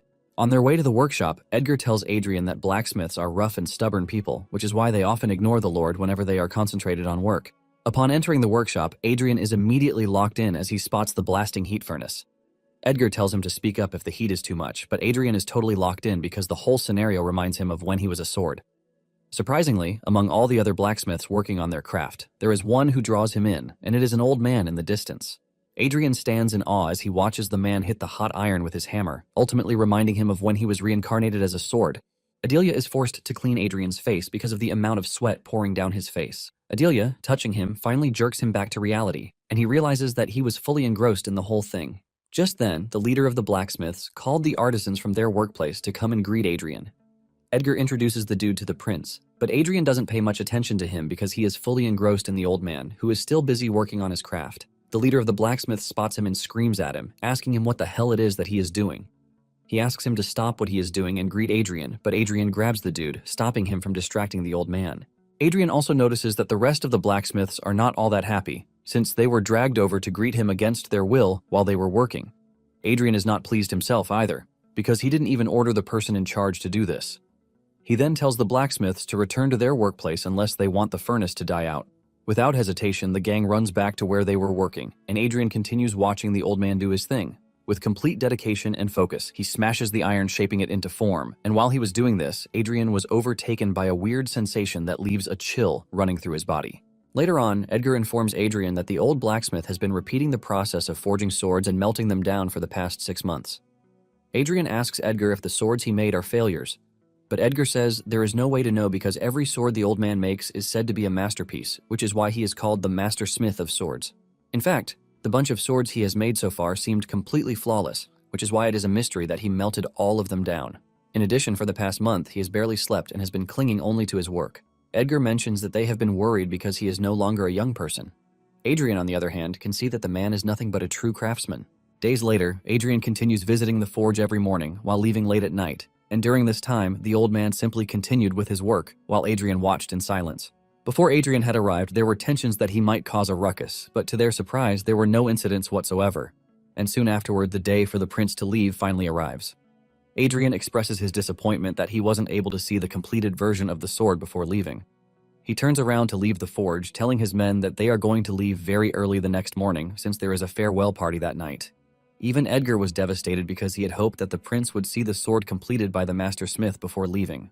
Later that night, Adrian is preparing for the party when Edgar comes rushing over, telling him that the master smith has completed the sword. Adrian rushes over to find the old man cleaning the sword, and as he raises it into the air, it leaves a bright show of excellence. The old man then turns to Adrian, bows to him, and presents the sword to him. Edgar is shocked when he sees this, and Adrian, on the other hand, gracefully collects the sword, which is befitting for a king. Adrian asks the old man if the sword has a name, and he reveals that he is thinking of calling it Twilight. Adrian asks if this is for dawn or dusk, and the old man says it is already dusk for him, but it is dawn for Adrian. Adrian is pleased by his answer, and he even starts to laugh before telling the old man that he is pretty eloquent for a blacksmith. The old man chuckles a bit before losing his balance, and Adrian quickly grabs him. He then tells Carl to inform Vale that he will be spending the night with the old man. While they are alone, the master smith reveals that it was the day that Adrian arrived and stood behind him that the sword took shape as if it were already waiting for him. He mentions that the sword basically decided the day that it would be born. Adrian is surprised to hear this, and he decides to let him in on a little secret. He moves closer to whisper in his ear what is obviously his true identity, and the master smith is completely overwhelmed, so he starts to shake on the bed. The master smith heaves a sigh of relief and says he finally understands everything. He tells Adrian to give him the sword for a moment. Adrian does as told, and with his last strength, he tells Adrian that he hopes the sword will become as great as him. Adrian holds his hand, assuring him that it will, and with this, the old man signs out. The next day, as Adrian prepares to leave, Edgar shows up with a beautiful sword, carefully packaged for him. He tells Edgar that the sword he brought for him is a magic sword, and it would be much easier to use than the one the old man gave him. Adrian takes the sword to inspect it, and he expresses his surprise at how amazing the magic sword is. Deep down, Adrian sees the sword as a mid-grade sword, which is not entirely great. However, he decides to take it too, while thanking Edgar for practically giving him 2 great swords. He tells Edgar that the Ellen family is truly loyal to the royal family, which is a good thing. Edgar, on the other hand, is having an internal crash out because he actually wanted to use the flashy magic sword as bait to get the Master Smith's sword back, but he ended up giving Adrian 2 good swords for nothing. When it is time for them to leave, Vale informs the troop that the carriages and infantry will follow from behind, while the cavalry will ride ahead at maximum speed. Since they are behind schedule already, he talks about how important it is for them to hurry up. Adrian shows up and teases him about how busy he looks. He then mentions that he didn't even see him the entire time they were in Ellen County. Vale confesses that the king had another assignment for him, and this is when Adrian realizes that his excursion was not particularly free. Vale confirms this and urges him to get ready, and since they plan to ride fast to reach Iron Castle that night, he tells Adrian that he will have to ride a horse. This is when Adrian reveals a shocking truth that he doesn't know how to ride a horse, which is obviously not his fault, since he was a sword until some months ago. Nonetheless, the journey to the castle continued as planned, but it was full of twists and turns, and even though they were not able to get to the castle in half a day as planned, they got to the castle in a full day. Adrian is impressed at how magnificent the castle is the moment they arrive at the gate. There are knights at the door to welcome them, and they are led by Count Walladin. Adrian can sense the tense spirit from the knights, and he is not entirely surprised, but he decides to step on their toes even more. He spots Arwen in the back, and he calls her forward. Arwen approaches the prince and bows to him, telling him how much she has waited to see him again. At this point, the other knights and apprentice knights are burning with fury. Because of the hostility directed toward the prince, Adelia's aura also leaks out in anger, and Adrian quickly notices this. Adrian immediately walks up to Adelia to calm her down, and Adelia finally comes back to her senses. Adrian is thankful that he developed Adelia's slave mentality early on. Adrian then turns to Arwen to follow him because they have a lot to catch up on. Deep down, he wants the other knights to also follow them. Moments later, Adrian changes to his training outfit and he heads to the training grounds where he tells the apprentice knights and knights that he would like to witness the swordsmanship of the Iron Lions, which is said to be the best in the kingdom. He asks the knights who is going to spar with him first. But there is no one who is immediately ready to jump out to spar with the prince. Adrian believes that they are worried because he is a prince, and he tells them that he is going to stake the Leonberg name that no one would be responsible for whatever the outcome of the spar is. Even with this, there is still reluctance among the knights, and Adrian ups the scales, calling them faint-hearted knights. One of the knights, who is a redhead, can no longer take the insult and steps out. He introduces himself as Dale of the Denant, and he tells the prince that he still cannot be called a representative of the Iron Lions, but he asks Adrian if he can stand in his presence. Adrian assures him that there is no need for permission since he was the one who asked for it. Dale then dashes toward the prince with resentment while urging him to be careful. He tries to land a hit on Adrian's head, but he easily blocks it and throws him back. Dale crashes into the ground, and he is knocked out just from one strike. Adrian then smiles at the crowd, asking them if there is anyone who would like to take Dale's place. Another dude who introduces himself as Paul emerges, but he is also knocked out mercilessly. Adrian continues to run through the apprentice knights as if they are nothing, while doing it with no stress whatsoever. After he has already beaten up the apprentice knights so much that he is bored with it, Adrian starts to think of how to get the official knights to fight him. He immediately finds a way out and he calls Arwen's name, telling her that she will be returning with him when he leaves. Arwen is initially surprised, but immediately bows to Adrian to acknowledge his order. She hasn't finished saying this when one of the knights calls Adrian's name from behind. Adrian is surprised at how easy it is to bait them. The knight, who is a tall, apparently scary dude, walks up to Adrian, suggesting that they liven things up a bit with a bet. He wants to use Arwen as the trophy, but Adrian immediately denies his request, telling him that Arwen is not a tournament prize. Adrian suggests that they use something else instead, and he tells Carl to bring him Twilight. Adrian draws his sword, telling the knight that he's going to give him the sword if he wins. Arwen is shocked when she realizes that Adrian is about to engage in a live duel, and she tells him that she would be a better choice, but Adrian refuses. Adrian tells her that she is 1,000 times more precious than the sword because the value of a swordmaster cannot be compared to a mere sword. The knight gladly agrees to Adrian's request before introducing himself as Dunham of the Fahrenheit family. He mentions that he is an official knight of the Iron Lion Knights and is on the verge of achieving the triple chain. Adrian mocks him, saying he is basically still a double chain knight, and this only makes him even madder. Dunham mentions that his sword is the 17th sword that was made by the Master Smith of Swords. Dunham promises to give Adrian the sword if he wins, and Adrian smiles, while revealing that his own sword is also made by the Master Smith, and it is the 100th work of the Master Smith. Dunham is surprised by this because he has never heard rumors of the Master Smith making a 100th sword. Adrian doesn't blame him for this because it is the Master Smith's final work that was completed just a few days ago. Dunham then summons his aura as he prepares to engage Adrian, while claiming that Adrian is walking a misguided path, but he is going to show him his utmost with the spar. Adrian smirks when he hears Dunham call his path a misguided one, and he decides to teach Dunham a lesson while telling Adelia to watch closely because this is the path she will continue to walk on from that moment forward.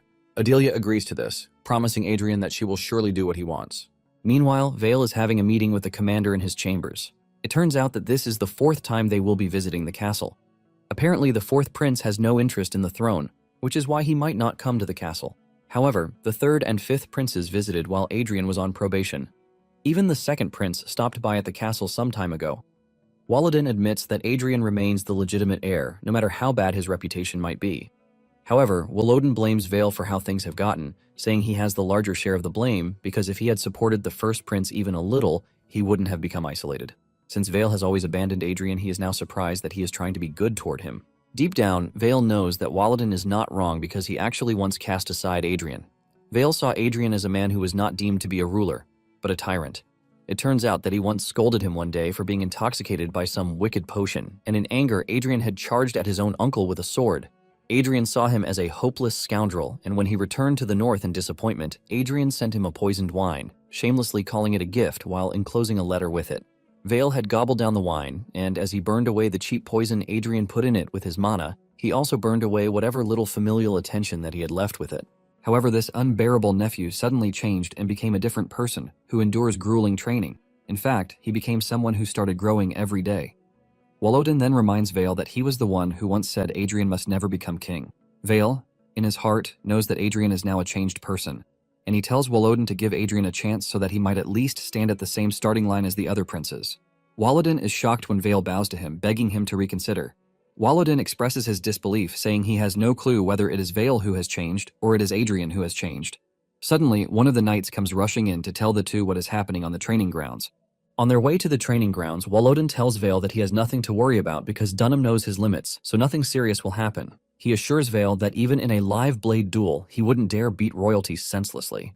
However, Vale tells Walladin that he should not be worried about the first prince, but his knight. Walladin berates Vale, telling him that he has really become strange because he looks pale, while also spewing nonsense. By the time they get to the training ground, Walladin cannot believe his eyes as Dunham is thrown to the ground, ultimately knocked out. Walladin watches in disbelief, and Vale reminds him that he already told him to expect something else. It turns out that during the spar, Adrian had noticed what his uncle used to say about a double ring knight. It dawned on him that his current hymn of sparring is insufficient, but he can't afford to bring out the dragon-slaying hymn against a regular knight. Due to this, he activated hyperfocus, where everything becomes quiet and his body doesn't feel like his own. With this, he is able to calculate Dunham's trajectory and move, giving him the perfect angle to land a counterstrike that sends Dunham flying into the distance. The spar continues, but at this point, Adrian has totally gotten into the feel of it, and he easily takes down his opponents, as if they were nothing. In the end, Adrian had racked up 5 consecutive wins, and the knights are ecstatic when they see this. Thanks to this, Adrian is able to add another verse to the hymn of sparring, which ultimately increases its grade to an extraordinary grade. The hymn of sparring proceeds to upgrade to the hymn of dueling, and Adrian heaves a sigh of relief because he actually succeeded. Exhausted, he falls to his knees, and one of the knights rushes over to check on him, telling him that he pays respect to the victory he achieved. Surprisingly, the knights start to celebrate while hailing Adrian's fighting spirit. Adrian is surprised to see this because moments ago they were preparing to tear him apart. Walladin tells Vale that the knights are simple men by nature and nothing excites them more than the sword and victory. Walladin tells Adrian that by the expression on his face he was expecting a different reaction. Vale tells Adrian that a fair defeat is more valuable than a foul victory. One of the knights teases Dunham, saying he might be the only resentful one because he has to offer up the sword he bragged about so much. Adrian is left dumbfounded because he thought everything he knew he had forgotten and abandoned, along with the mana heart. But it appears that there was at least one thing that hasn't changed because being gracious in defeat and revering the strong is the spirit of the knights. When it is time for Adrian and his entourage to leave, Adrian tells Walladin to keep what happened during his stay a secret. Walladin is surprised by this because he believes that it would be helpful to Adrian's reputation to make it known.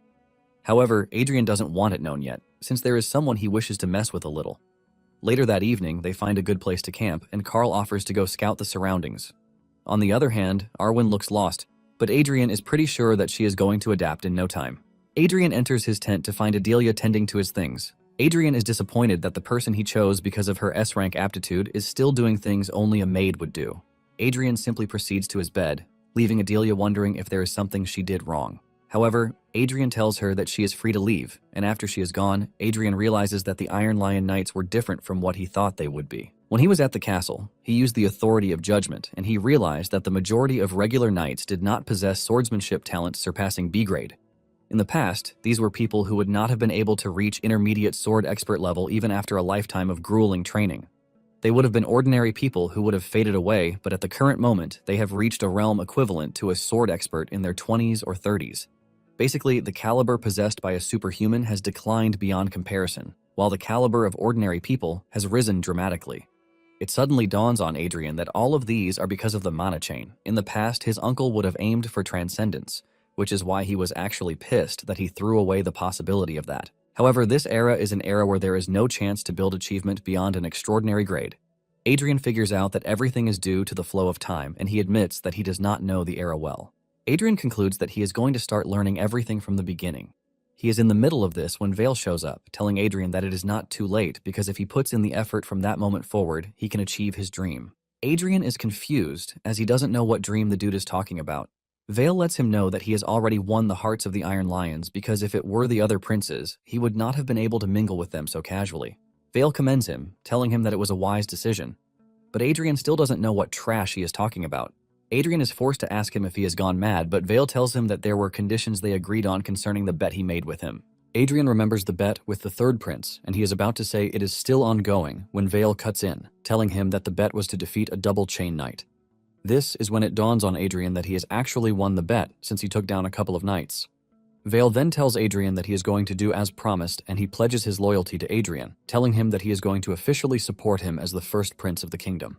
Adrian is confused as he doesn't know what Vale meant by official support, but it suddenly dawns on him what Vale is talking about. Adrian is left dumbfounded because he never told him that he would like to be king. However, Adrian's life soon becomes chaotic because by the time they return to the capital, Vale's official support had been made known. Adrian's quarters are immediately stormed by newly assigned royal knights, soldiers, and attendants. Adrian yells at Carl, telling him to get rid of the crowd because they are making his life harder. However, Carl lets him know that he can't because they are all there via royal decree, and even if he orders them to leave, they are not going to listen. Adrian then tells Carl to at least clear them out of his sight because they are annoying him to death. Carl is able to do this, and Adrian ultimately enjoys some peace and quiet. He hasn't even enjoyed 5 minutes of peace when Jillian barges into the room to accuse Adrian of playing his game so well. He claims Adrian was secretly learning swordsmanship from Vale, while revealing his grand ambitions too. Jillian claims that he was holding back before because he didn't want to disgrace his brother, and Adrian teases him, telling him that he is so grateful that he didn't embarrass him. Jillian then screams at Adrian, telling him that he has made a big mistake because he intends to make him pay for deceiving him. Deep down, Adrian is boiling because he blames Vale for telling everyone that he has eyes for the throne when he obviously doesn't. After this, Adrian finds Vale to tell him that he is going to play along for a while, but urges him to back out at an appropriate time because he is not interested in being king. Adrian asks him why he went ahead to start things without consulting him first, and Vale asks him if he is worried about Balarhard's family, since they are the shield that protects the kingdom from the monsters of the northern mountains. Vale assures Adrian that as long as the royal family and the nobles don't forget the harshness of winter, nothing bad will happen to the Balarhard family. Adrian expresses his relief when he hears this, and Vale tells Adrian that it was going to happen anyway, revealing that it was just a matter of time. Vale asks Adrian if he truly doesn't know the fate of a firstborn who fails to ascend the throne. Vale tells him that the situation doesn't change just because he kept his head down, and he is ready to give him as much time as he needs to accept the situation. However, he lets him know that the legitimacy of the firstborn does not disappear unless he dies. After Vale leaves, Adrian maintains the stubborn decision that he is not going to change his mind, no matter how much time he gives him. Adrian's only concern is how he is going to grow his power back to the level where it was before, which is the transcendent level. Because of this, Adrian doesn't think he wants something as trivial as the right of succession to the throne. This was his thought until the banquet that had been coming for a very long time finally arrived, and he was introduced into the hall with every eye staring at him from the balcony. As he walks into the hall, the ladies blush just as he passes by them, talking about how dazzling his appearance is. Adrian can't believe that they are all kicking up such a huge fuss just because he lost some weight. He turns to the other side to watch the supposed nobles of the kingdom, and using his skills, he is able to see their traits. He realizes that all of them possess the trait called the heart of a serpent. This is a brand of evil karma that is accumulated by those who steal from others and trample upon their lives. Adrian is disgusted that they all carry such a filthy trait, but to his surprise, there is only one who doesn't, and this person is Taylor. Adrian excitedly walks over to where Taylor is, and with a bright face, Taylor thanks him for the invitation. Even if Taylor is not competent, he is uncorrupted, and Adrian is fine with people like him, because they are the vessels that will hold the seed he will sow from that moment forward. Just then, the guard starts another announcement to introduce Marquis Montpellier of the Bourgogne Empire, who is attending the banquet as an ambassador. Adrian is shocked when he hears this, and to his surprise, the entire court bow their heads to Montpellier as he shows up on the balcony. Montpellier soon makes his way to where Adrian is, talking about how long it has been since they last saw each other. Adrian, on the other hand, is totally dumbfounded because the Empire, Bourgogne, still rings a bell in his head. They are basically the nemesis that he and Leon Burke had to fight against for the longest time in the past. Adrian is boiling inside, and just as he is about to explode, someone suddenly spills wine on him. The man who did this immediately starts to apologize, revealing that he was in a hurry to greet Adrian, which led to him spilling the drink on him. The man stands between Adrian and Montpellier to hide his disgust for the man. Adrian then walks off, saying he has to change his clothes, and the man who spilled the drink apologizes once again, revealing that his body is so old that it barely listens to him again. Carl walks over to Adrian to escort him, and Adrian asks Carl who the old man is. Carl reveals that the man who spilled the drink on him is Marquis Bielefeld. Adrian is relieved to hear this because he has found someone else who is not a rotten noble because, thanks to what he did, his head has actually cooled down. Later on, Vale shows up in Adrian's chambers, saying he heard that there was an incident. He mentions that Bielefeld mentioned that Adrian was about to cause trouble, and judging from the killing intent on Adrian's face, Vale realizes that the Marquis wasn't exaggerating. Vale screams at Adrian, asking him what the hell he was trying to do, but Adrian assures Vale that he is not that reckless. However, there is something that he doesn't understand, and this is the fact that the wicked house of Bourgogne is flaunting its power in the heart of the kingdom. In fact, he noticed that the nobles showed him a sincere respect more than they showed to royalty. Adrian says the relationship is too one-sided to be called allies, and Adrian asks Vale how the kingdom ended up the way it did. Vale then explains to him that it is a special history, revealing that, in the past, the kingdom stood firm against the Empire's numerous invasions, but as time passed, the Empire grew larger, ultimately widening the gap between them. Since the Empire has become a total superpower, the kingdom had no choice but to kneel before them. Adrian is shocked to hear this because, in the past, even though the kingdom was relatively small compared to the Empire, the kingdom had something that allowed them to face the mighty Empire. From the very beginning, the kingdom was founded on martial hymns, but it turns out that they have already lost all of these. Upon seeing this, Adrian tells Vale that he has changed his mind, and Vale asks him what he means by this. Adrian reveals that he has decided to become a king, and Vale is shocked to hear this. Deep down, Adrian knows that he might regret the decision, but he has no choice, since it is something he has to do because he practically built half of the kingdom himself. On the second day of the banquet, Adrian is introduced into the hall alongside Vale, and Adrian notices the disgust and disrespect on the nobles' faces. He cannot believe that they would treat a foreign noble better than him. He remembers that in the past, when his friend stood before the people, no one ever thought he would become king because he was nothing more than a country boy who came running out of some trash village. Nonetheless, Leonberg stepped forward in front of the people just the same way he currently is. Since they won't respect him naturally, Adrian decides to chant a hymn, which is the hymn of the king. Just like the dragon-slaying hymn, the system tells him that his current grade cannot handle the full power of the hymn, so lots of parts have to be omitted, till there is only a quarter left. Even with this, Adrian is able to bear the pain more than the dragon-slaying hymn because it is just a hero-grade hymn, not a myth. In the end, he is able to activate the hymn, which ultimately places an aura crown on his head just like a king, which immediately forces the nobles to bow their heads. Adrian is glad that it worked, and just as he is about to tell them to raise their heads, he feels a strange energy behind him.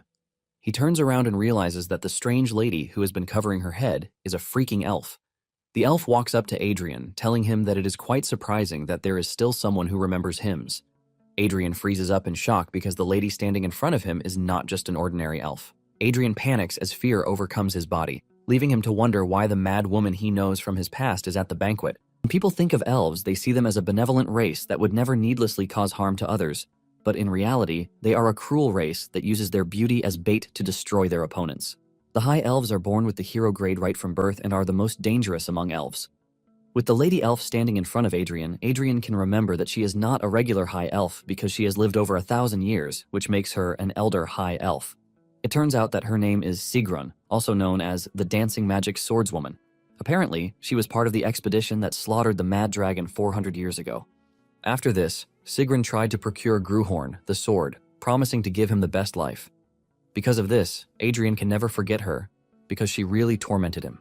Deep down, Adrian is worried that she might recognize him because of the hymn of the king that he recited. Sigrun then asks Adrian if they have met before, but Adrian quickly shakes his head to say no. Sigrun doesn't want to believe this because she believes that Adrian looks particularly peculiar. Adrian claims that this is his first time seeing an elf with his own eyes, but Sigrun doesn't believe him. Adrian is completely worried about Sigrun because he remembers that back then she was pretty strong, which means she is likely a terrifying monster at that point. Sigrun then tells Adrian that he is lying because when a human sees an elf for the first time, they always have one of two reactions. Most humans get captivated, but humans who have reached a level of martial understanding get edgy. However, in Adrian's case, she is pretty sure that he has not reached a level of martial understanding yet. Adrian argues that he has a unique taste, which is why he appeared to be edgy. Sigrun thinks about it for a minute and decides to withdraw, but she lets Adrian know that it was nice to meet him. After her departure, he heaves a sigh of relief that he survived the ordeal. Later on, the queen gathered women and young ladies from whom Adrian could choose a spouse. There is no age limit for women who are there because there is even a freaking baby and an old lady. The queen, Margarita, notices how displeased Adrian is, and she lets him know that he can't expect to see the type of women that he usually mingles with. Just then, they get word that the elf delegation is requesting an audience, and the queen allows it. Sigrun and her colleagues enter the room, and Sigrun offers her greetings to the queen. Margarita expresses her surprise that Sigrun is there because it's been a long time since elves have visited the kingdom. Sigrun tells the queen that she is aware that she is looking for a woman to become the prince's spouse. Sigrun then informs the queen that she is a high elf, which in human terms means that she is a noble from a house with prestigious lineage. At this point, Adrian is totally confused as he can't understand what Sigrun is trying to do.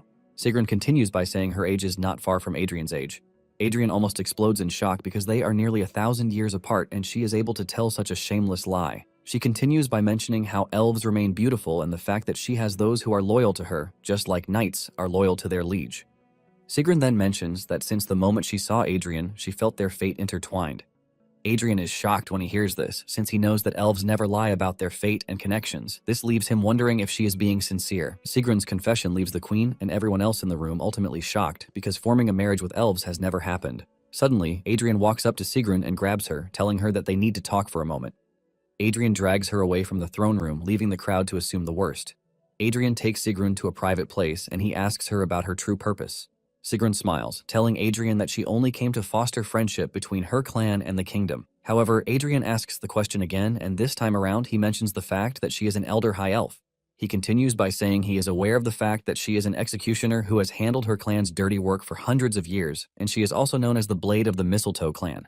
Adrian asks her sternly if she is there for an investigation or the execution of a sentence. Sigrun is surprised when she realizes that Adrian knows about her, and she asks him how he knows this. But Adrian stays mute because he knows that he can't even contend with her at the moment. Since Sigrun was able to feel a sense of fate from him, it means her grade is high enough to catch a glimpse of the past carved into his soul. Sigrun unleashes her aura that covers the entire room, while telling Adrian that he knows who she is, but was foolish enough to stay silent in front of her. Adrian then counters her statement, saying he knows what an executioner is capable of, which is why he can't run his mouth in front of one. Adrian then tells Sigrun to stop with the games, urging her not to interfere with his fate. Adrian knows that everything about Sigrun at that moment is nothing but curiosity towards him, and if kept at the current state of affairs, his fate would be torn to shreds by Sigrun, who is a lunatic elf. Adrian figures out that it would be better if she develops an interest in him instead. Adrian plans to live long enough to become the best dish out there. Sigrun moves closer, asking Adrian who he is, and Adrian replies that at that current moment, he is nothing more than a pitiful prince. Sigrun asks him about the person living inside him, and Adrian tells her that she would have to wait to find out. Sigrun then mentions that she was pretty sure that something was off because there was no way they would have sent her to the kingdom on a trash mission. However, she now knows that it was because of Adrian. Adrian is left stunned, and he realizes that Sigrun has not changed from the creepy woman that she is. Moments later, they return to the hall holding hands, leaving everyone in shock. Adrian then takes Sigrun to his mother, letting her know that there is something he has to say. Adrian shocks everyone when he mentions his plan to be engaged to Sigrun. Deep down, Adrian cannot believe that he has to call Sigrun's name so affectionately. However, he has no choice because at that moment, he can't go against what Sigrun wants. Adrian plans to buy himself time, even if it is a little time.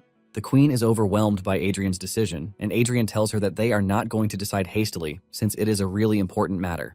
He assures the queen that he will take his time to observe, and the queen agrees with him, saying this would be the best choice. Adrian knows that during the time of observation, the queen would use it to calculate the value of the engagement. Sigrun, on the other hand, would use the time to prepare her delicacy, which is Adrian. As for Adrian, he plans to use the time to build enough power to escape the creepy and terrifying elf. Later on, Jillian is seen crashing out in his chambers, complaining about how Adrian is so trash, and the only thing he has over him is his birthright. Jillian is raging about the things Adrian has done so far, starting from Vale declaring his support for him and obtaining Arwen as his own personal right. As if all that is not enough, Jillian can't believe that Adrian is going after the elf too, and to put Adrian in his place, he decides that it is his time to duel him just as scheduled. He plans to ruin his golden eggs during the duel because killing him would cause a big fuss. All he wants is to ruin Adrian's function as a man. Just as planned, the duel is organized, and overseeing it is the commander of the Royal Knights, Sturmhilde. He has been given authority by the king to do this, and no one will object to whatever results come out in the end. The commander tells the princes to raise their swords, but Adrian is not really into all the yapping just because of a sparring match. In fact, he is not entirely interested, while Jillian, on the other hand, is boasting about how he wants to disgrace his brother. Because of this, he has even gathered spectators, consisting of nobles. Adrian makes the dude even angrier by telling him that he talks too much, and this gets him hyped up. He absorbs the mana in the environment, telling Adrian that they are about to see if he can still blab the way he is after he has messed him up. Jillian runs toward Adrian, and Adrian initially had plans to toy with him, but he doesn't really have the time. With just a single strike, Adrian cuts Jillian down, ultimately knocking him out completely. The nobles and the commander, in witness, are totally blown away by what just happened in front of them. They don't want to believe that this is the first prince that they have always known, and the commander wastes no time declaring Adrian as the winner since Jillian can't continue the fight. As Adrian walks away from the site, he is utterly disgusted that a bunch of nobles came over just to watch the kids fight. The nobles, on the other hand, still find it hard to believe that the promising Prince Jillian actually lost a fight. It surprises them even more because Adrian has only been practicing for a few months. Later on, Jillian wakes up in his room with plasters all over his head, but the first thing he demands is a rematch. He tells his servants to prepare his gear because he wants a rematch that will decide the victor. However, they let him know that this is not possible because Adrian had already left the capital with Vale immediately after the duel ended. Jillian asks them where he went, and they reveal that he is going to the north, where the Balorhards reside. On their way, Vale commends Adrian, telling him that he has gotten really good at riding, and Adrian boasts about it. Vale immediately regrets his decision to praise the dude because he never shows humility whatsoever. Vale then asks him why he is in such a rush because the banquet has just ended, and it would have been better if he had rested for a few days first. Adrian replies that he has no place in the capital, and he has no interest in trying to convince the trash nobles to be on his side. Adrian believes that soldiers and knights are more suited to him. Vale agrees that they are not as calculating as nobles, but are much more conservative, and Vale asks Adrian if winning the hearts of the knights looks easy to him. Adrian replies that affection between them will obviously grow once they spend time together. Deep down, Adrian knows that he can't waste any time because he will end up marrying Sigrun, and everyone she has taken an interest in the past ultimately met their ruin. Adrian figures out that he needs to get stronger faster, and this cannot happen if he remains in the capital, which is very peaceful. To accelerate his growth and sharpen his sword, the best place is none other than where humans are tested the most, which is the place where the most martial hymns were born, and this is the battlefield. They soon reach a straight path of valleys, and Vale tells him that these valleys are protected by his family. Just then, Adrian complains about the cold, and Vale suggests that he go inside the carriage, but he refuses, saying he has to get used to the cold. Surprisingly, Nicolo followed them, claiming that he wants to see the north because there is a book he is writing, which will help Adrian. Adrian just ignores the old man because he is not ready for his shenanigans, and he notices that Arwen is exceptionally focused. He calls her, asking her if she is fine, and with a bright smile on her face, she assures Adrian that she is good. Adrian tells her that he can switch with her up front if it is too difficult, but Arwen refuses, saying a knight doesn't seek personal comfort. Adrian is glad to hear this because out of all the knights, Arwen is the only one who appears to be full of drive. The other knights are brooding because they were dragged to the harsh region by royal decree. Adrian knows that Carl would have been able to manage them if he were there, but the king didn't allow Carl to follow him, stating that the knights are not his personal use. The king even teases him about the knights he is obtaining for himself, and Adrian understands that the scoundrel prince has done a lot in the past, but he thinks the king is going too far. Nonetheless, he wants to believe that there is still a hidden story that he doesn't know about. Moments later, Vale spots a blizzard descending from the mountain, and he suggests that they pick up the pace before they get caught in it. Before they knew it, the falling snow turned into a blizzard, and their march immediately became so tough that one person couldn't even hear the voice of the person next to them. Seeing how dangerous the situation has become, Vale increases the tempo of his voice using mana, telling the knights to abandon the carriages for that moment because they need to travel light. He orders the men to continue on foot, and Adrian immediately goes to the carriage to help Adelia out. Suddenly, the royal knights start getting thrown apart, and Adrian rushes over to tell them to throw their shields away. In fact, he tells them to dump anything that might weigh them down, saying that they are going to come back for it later. Adrian then orders the biggest guy in the group to take the lead, and the northern knights are surprised when they see Adrian calling out orders because they were already planning to step in. With this, they continue through the harsh weather conditions, and soon afterward, a knight falls behind. Without hesitation, Adrian grabs the knight and puts him on his shoulder, while telling the other knights to get a move on. Just as the group starts to reach the castle, which is their destination, the blizzard suddenly vanishes, revealing the bright sky, making it seem like the group didn't just pass through a hellish storm. Vale walks forward to the castle, and with authority, he welcomes Adrian to the Winter Castle, which he lords over. Talking about the Winter Castle, it is a fortress that is located at the northernmost point of the kingdom, and it exists to block the monsters inhabiting the Blade Mountains. The Winter Castle is considered the worst duty station for ordinary soldiers, and they always pray not to go back there again. Even worldly nobles try to weigh the political status of the castle, but those who are born in the castle have recognized it as their lifelong duty and pride. Just then, the gates of the castle open, and Vale's son, Vincent, steps out to hand over command back to his returning father, while he returns to his post as the Ranger Company commander. Vale commends his son, telling him that he has worked hard while the boy is just glad that his dad came back alive. Adrian then cuts in, expressing his shock that his uncle had a son. Vale asks him if he really thinks that at his age, he wouldn't have a son. Adrian piles on the misery, telling Vale that he can actually see that they resemble each other with their stubborn-looking mouth. Vincent takes a moment, and after Adrian is done jesting, he offers his greetings to the first prince. Adrian casually tells him that it is nice to meet him, but deep down, Adrian is raging because he doesn't think a scoundrel like Adrian has a place in the Winter Castle. One of the knights offers to guide Adrian through the castle, but Vincent can't wrap his head around the idea that his father would bring someone like this to the castle. Vincent challenges his father about this, and his father tells him that everything he heard is true because he has decided to become Adrian's guardian. He adds that Adrian will be staying at the castle in the meantime, and Vincent reminds his father that Adrian is the one who was cast aside by the king himself. Vale simply tells his son that people are bound to change, and he tells his son that he has one request for him. He urges him to observe Adrian with no hate in his heart. Later on, they meet for a report on how things have been going in Vale's absence. Vincent mentions that they have been steadily reducing monster settlements, but there are still a few places that have been untouched. He then adds that since his father is around, they would like to move fast. He continues giving his report and soon mentions that the only problem they are encountering is the orcs. Apparently, a small group of less than 20 orcs has settled near the entrance of the mountain range. He mentions that it is going to be difficult to handle these numbers with just the rangers' arrows. Vincent proceeds to say he is currently selecting knights stationed within the castle, and just then, Adrian cuts in, telling Vincent that he would like to take care of the orc problem. Vincent protests, telling him that the orcs of the Blade Mountains are different from ordinary orcs, and if things go wrong, it could cause problems for the rangers' operations. Adrian ignores him and calls his uncle, since he obviously knows that he has a soft spot for him. Vale then asks Vincent if he has confirmed the scale and strength of the orcs. Vincent replies that the current number they have confirmed so far is a maximum of 20, but the presence of orc warriors or orc shamans has not been confirmed, so they cannot conclude that there are none. Vale then turns to Adrian, asking him if he is confident, and Vincent quickly cuts in, screaming out his father's name. He mentions that the mountain entrance is one of the main paths used by the rangers, and if something goes wrong, which escalates it into a battlefield with the orcs, future operations will immediately become twice as difficult. In addition, if something happens to Adrian, their family is screwed, and deep down, Adrian is actually impressed that Vale raised his son to be smart. Vale ignores his son's protest and asks Adrian what he needs. Adrian mentions that he needs about 3 guides, and he wants them to change his guard's equipment too.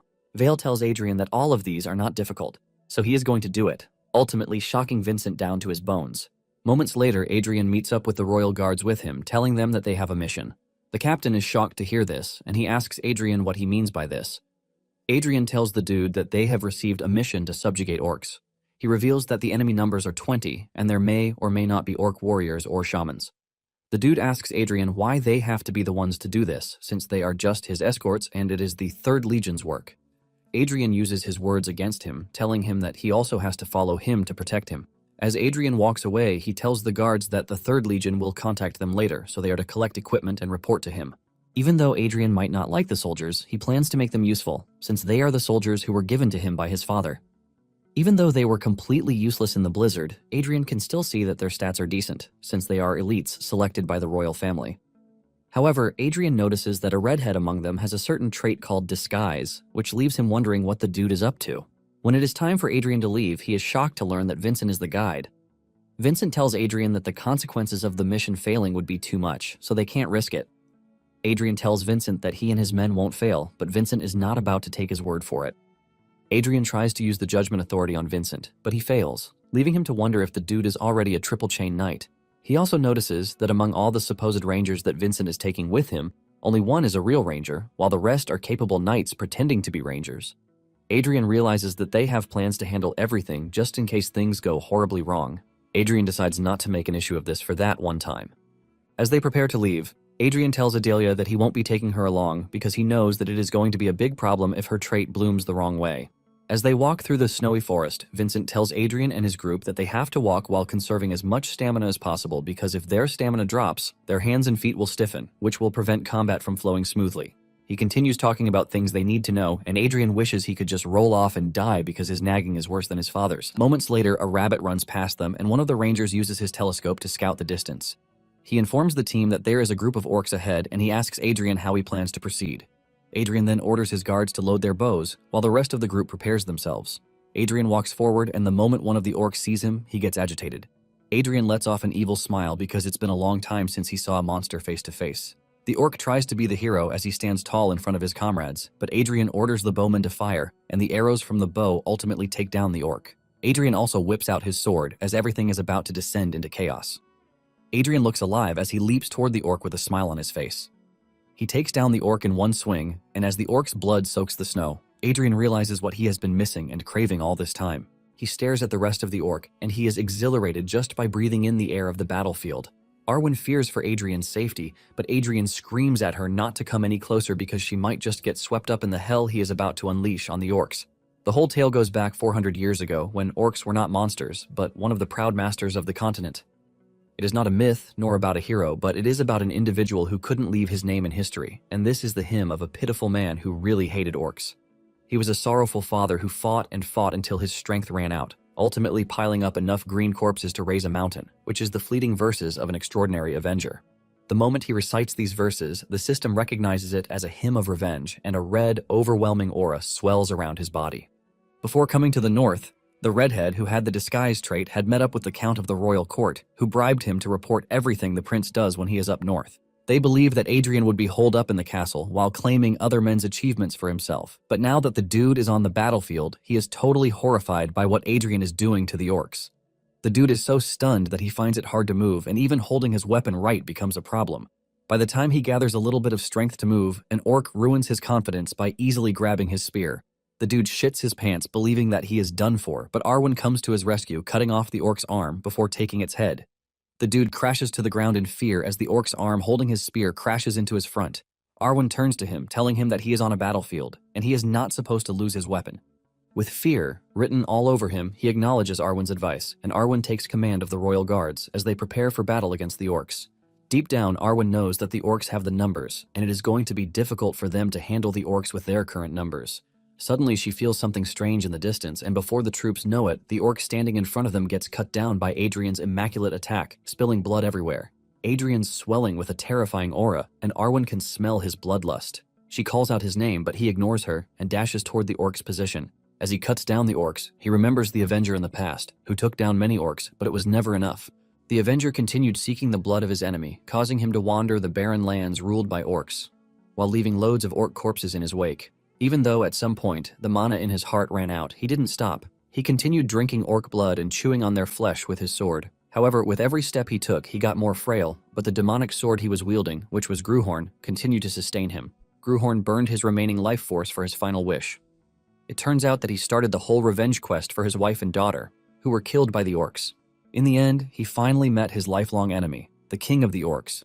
But at this point, he was nothing more than a shadow of his old self. Even though he didn't have the strength he initially possessed, he still dashed toward the terrifying enemy. He leaps toward the giant orc, but he easily grabs him and crushes him with his giant hands. No miracle came to save him, but even with his dying breath, he still didn't give up. He looks into the king's eyes with no one present to know or tell his story except his demonic sword, Gruhorn, who witnessed everything. Now in the present day, as Adrian stands in the middle of orc corpses, he realizes that he is the only one who remembers the man's pain. Adrian takes a moment to breathe and realizes that the knights are trying their best to hold off the orcs. This is when it suddenly dawns on him that the hymn of vengeance is not yet complete, and his heart lights up with bloodlust yet again. Adrian realizes that it is left to him to finish the hymn, and he doesn't hesitate as he runs through the orcs, cutting through them like butter. Adrian looks like a super monster when compared to the orcs, as his eyes turn red with the smell of blood taking over the battlefield. Moments later, the system informs him that a new verse has been added to the hymn of vengeance. Adrian has basically piled up a huge number of corpses to make a mountain while their blood runs under like a pool, and by this, Adrian is able to change the hymn of vengeance to the hymn of requiems. With the last of the orcs dead, Vincent walks up to the orcs' banner, and he breaks it to signify that the orcs have been annihilated. He raises the red banner and screams out victory, and the rest of the knights join him in shouting victory. Adrian then takes the opportunity to look closely at Vincent, who is the heir of a family that is devoted to waging war against monsters. Coincidentally, he bears the same name as the Avenger who put his life on the line just for the sole purpose of annihilating the orcs. It turns out that the Avenger had sworn with his last breath to return, and Adrian wonders if the Avenger of the past is now Vincent. Vincent then walks up to Adrian, and Adrian asks him what the issue might be. Vincent then tells Adrian to take the banner because it belongs to the soldier who fought the bravest. Vincent mentions that it is a tradition practiced by the 3rd Legion, making it an honorable trophy of victory that cannot be traded for anything. With all indications, Vincent lets him know that the banner belongs to him. Just then, Arwen calls his name, and she holds her hand to her chest while paying her respects to Adrian. Suddenly, the others go down on their knees, offering their respects to Adrian for his bravery. Adrian is blown away by this, and just as he is about to make the declaration of victory, Vincent urges him to say it louder so that everyone can hear it. Adrian takes in a deep breath with a proud smile on his face as he screams out, declaring their victory. The knights follow in support while hailing him. Adrian is totally blown away by the taste of victory, and he starts to brag, talking about how he is the owner of the banner. He is in the middle of this when Vincent cuts in, telling him that he has 16 banners, but Adrian doesn't really care since the current banner belongs to him. Vincent scoffs and immediately remembers why he didn't like the brat in the first place. Later on, they organize a funeral ceremony for those who died by burning their bodies. During the procession, Vincent tells Adrian that the casualties are not necessarily high for a battle that was against an elite orc combat. Adrian is not entirely relieved by this, and Arwen adds that the whole situation is tragic. Vincent then cuts in, saying victory is enough mourning and tribute for the fallen because comforting the spirits of the fallen with the blood of orcs is the Balorhard way. Adrian stares intently at Vincent, realizing that he and the dude from the past have a lot of similar things down to their names. He wonders if Vale's son is the reincarnation of the Avenger. Adrian then notices the number of troops on site, and he asks Vincent if this large number of troops initially followed them from the castle. Vincent turns his head away as he lies about how a ranger unit was passing by, so they joined them. Adrian obviously knows that he is lying, and he teases him about how convenient a coincidence it is. Deep down, Adrian knows that Vincent didn't trust him at all, which is why he prepared the rangers quietly. Vincent then mentions that it is a mystery why an orc combat unit came down that far to the foot of the hill. He adds that it is also strange that none of the rangers detected the combat unit's movement, and he suggests that they hurry back to the castle. Soon afterward, they return to the castle, and they are welcomed by Vale himself. He is still in the midst of congratulating them when Adrian raises his banner to brag about it. The soldiers who are back at the castle are blown away that Adrian claimed a banner for himself on his first deployment. The royal guards, on the other hand, are already tired of hearing him brag about it because it is the 11th time already. Vincent ignores him and just walks up to his father to tell him that there were suspicious signs on the mountains.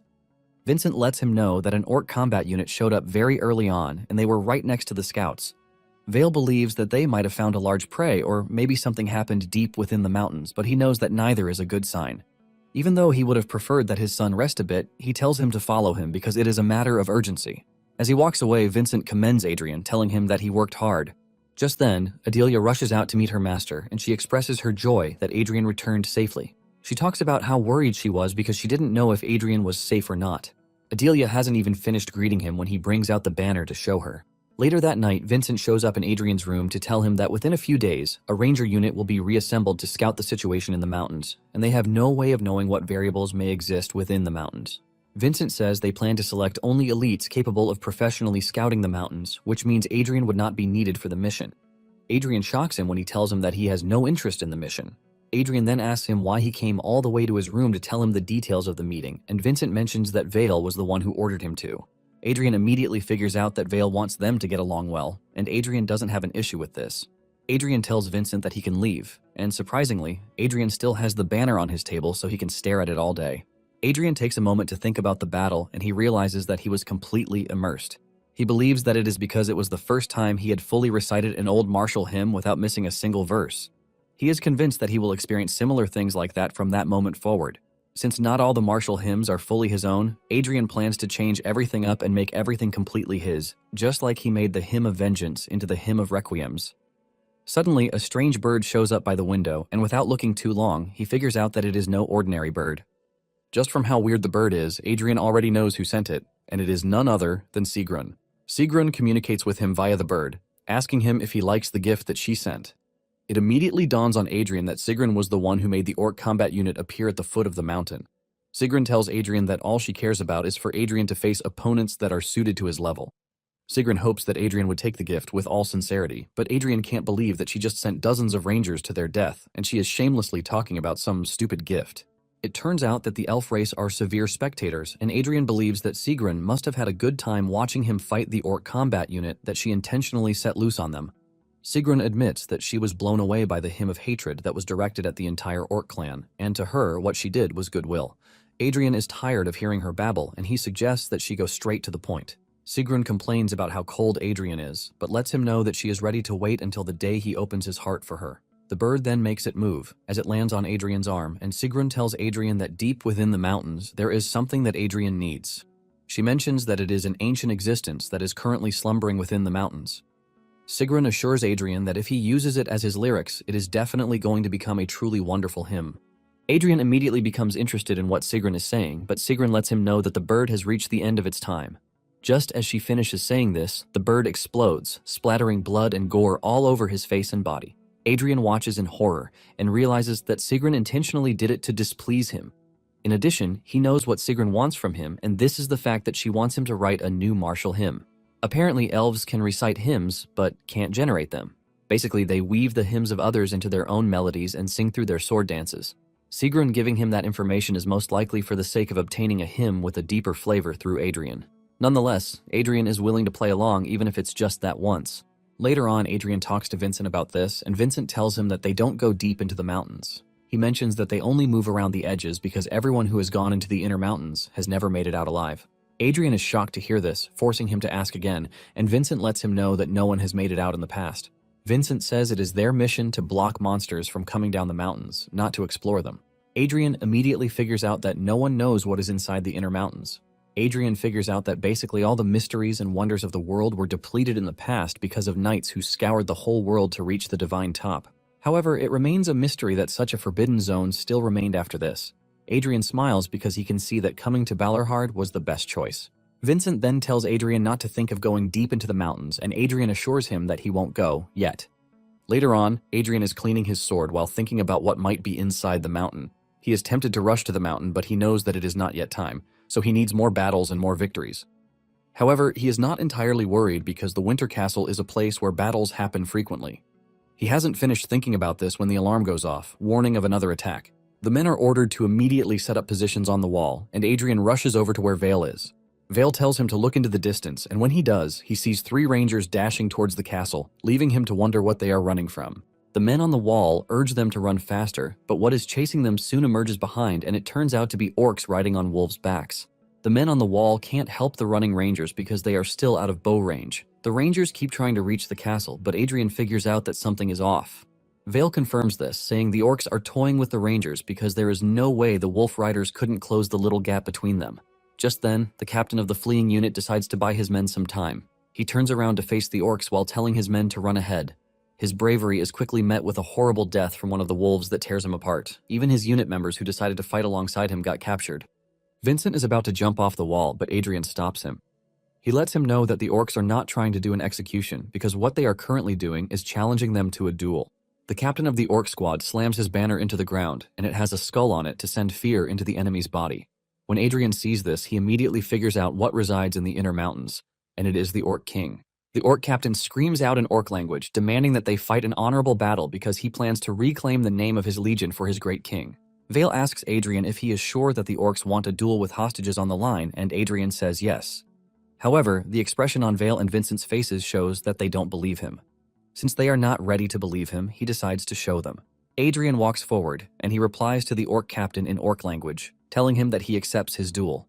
Adrian tells the captain that everyone, but the duelists, should take 200 steps back, and they are to dismount their wolves. The orc captain is shocked by the way Adrian is speaking to him fluently, and he asks him how a human knows the language of their tribe. He asks Adrian if he is carrying the blood of their tribe, but Adrian assures him that there is no such thing. Adrian screams at him, asking him if he is good with the terms or not.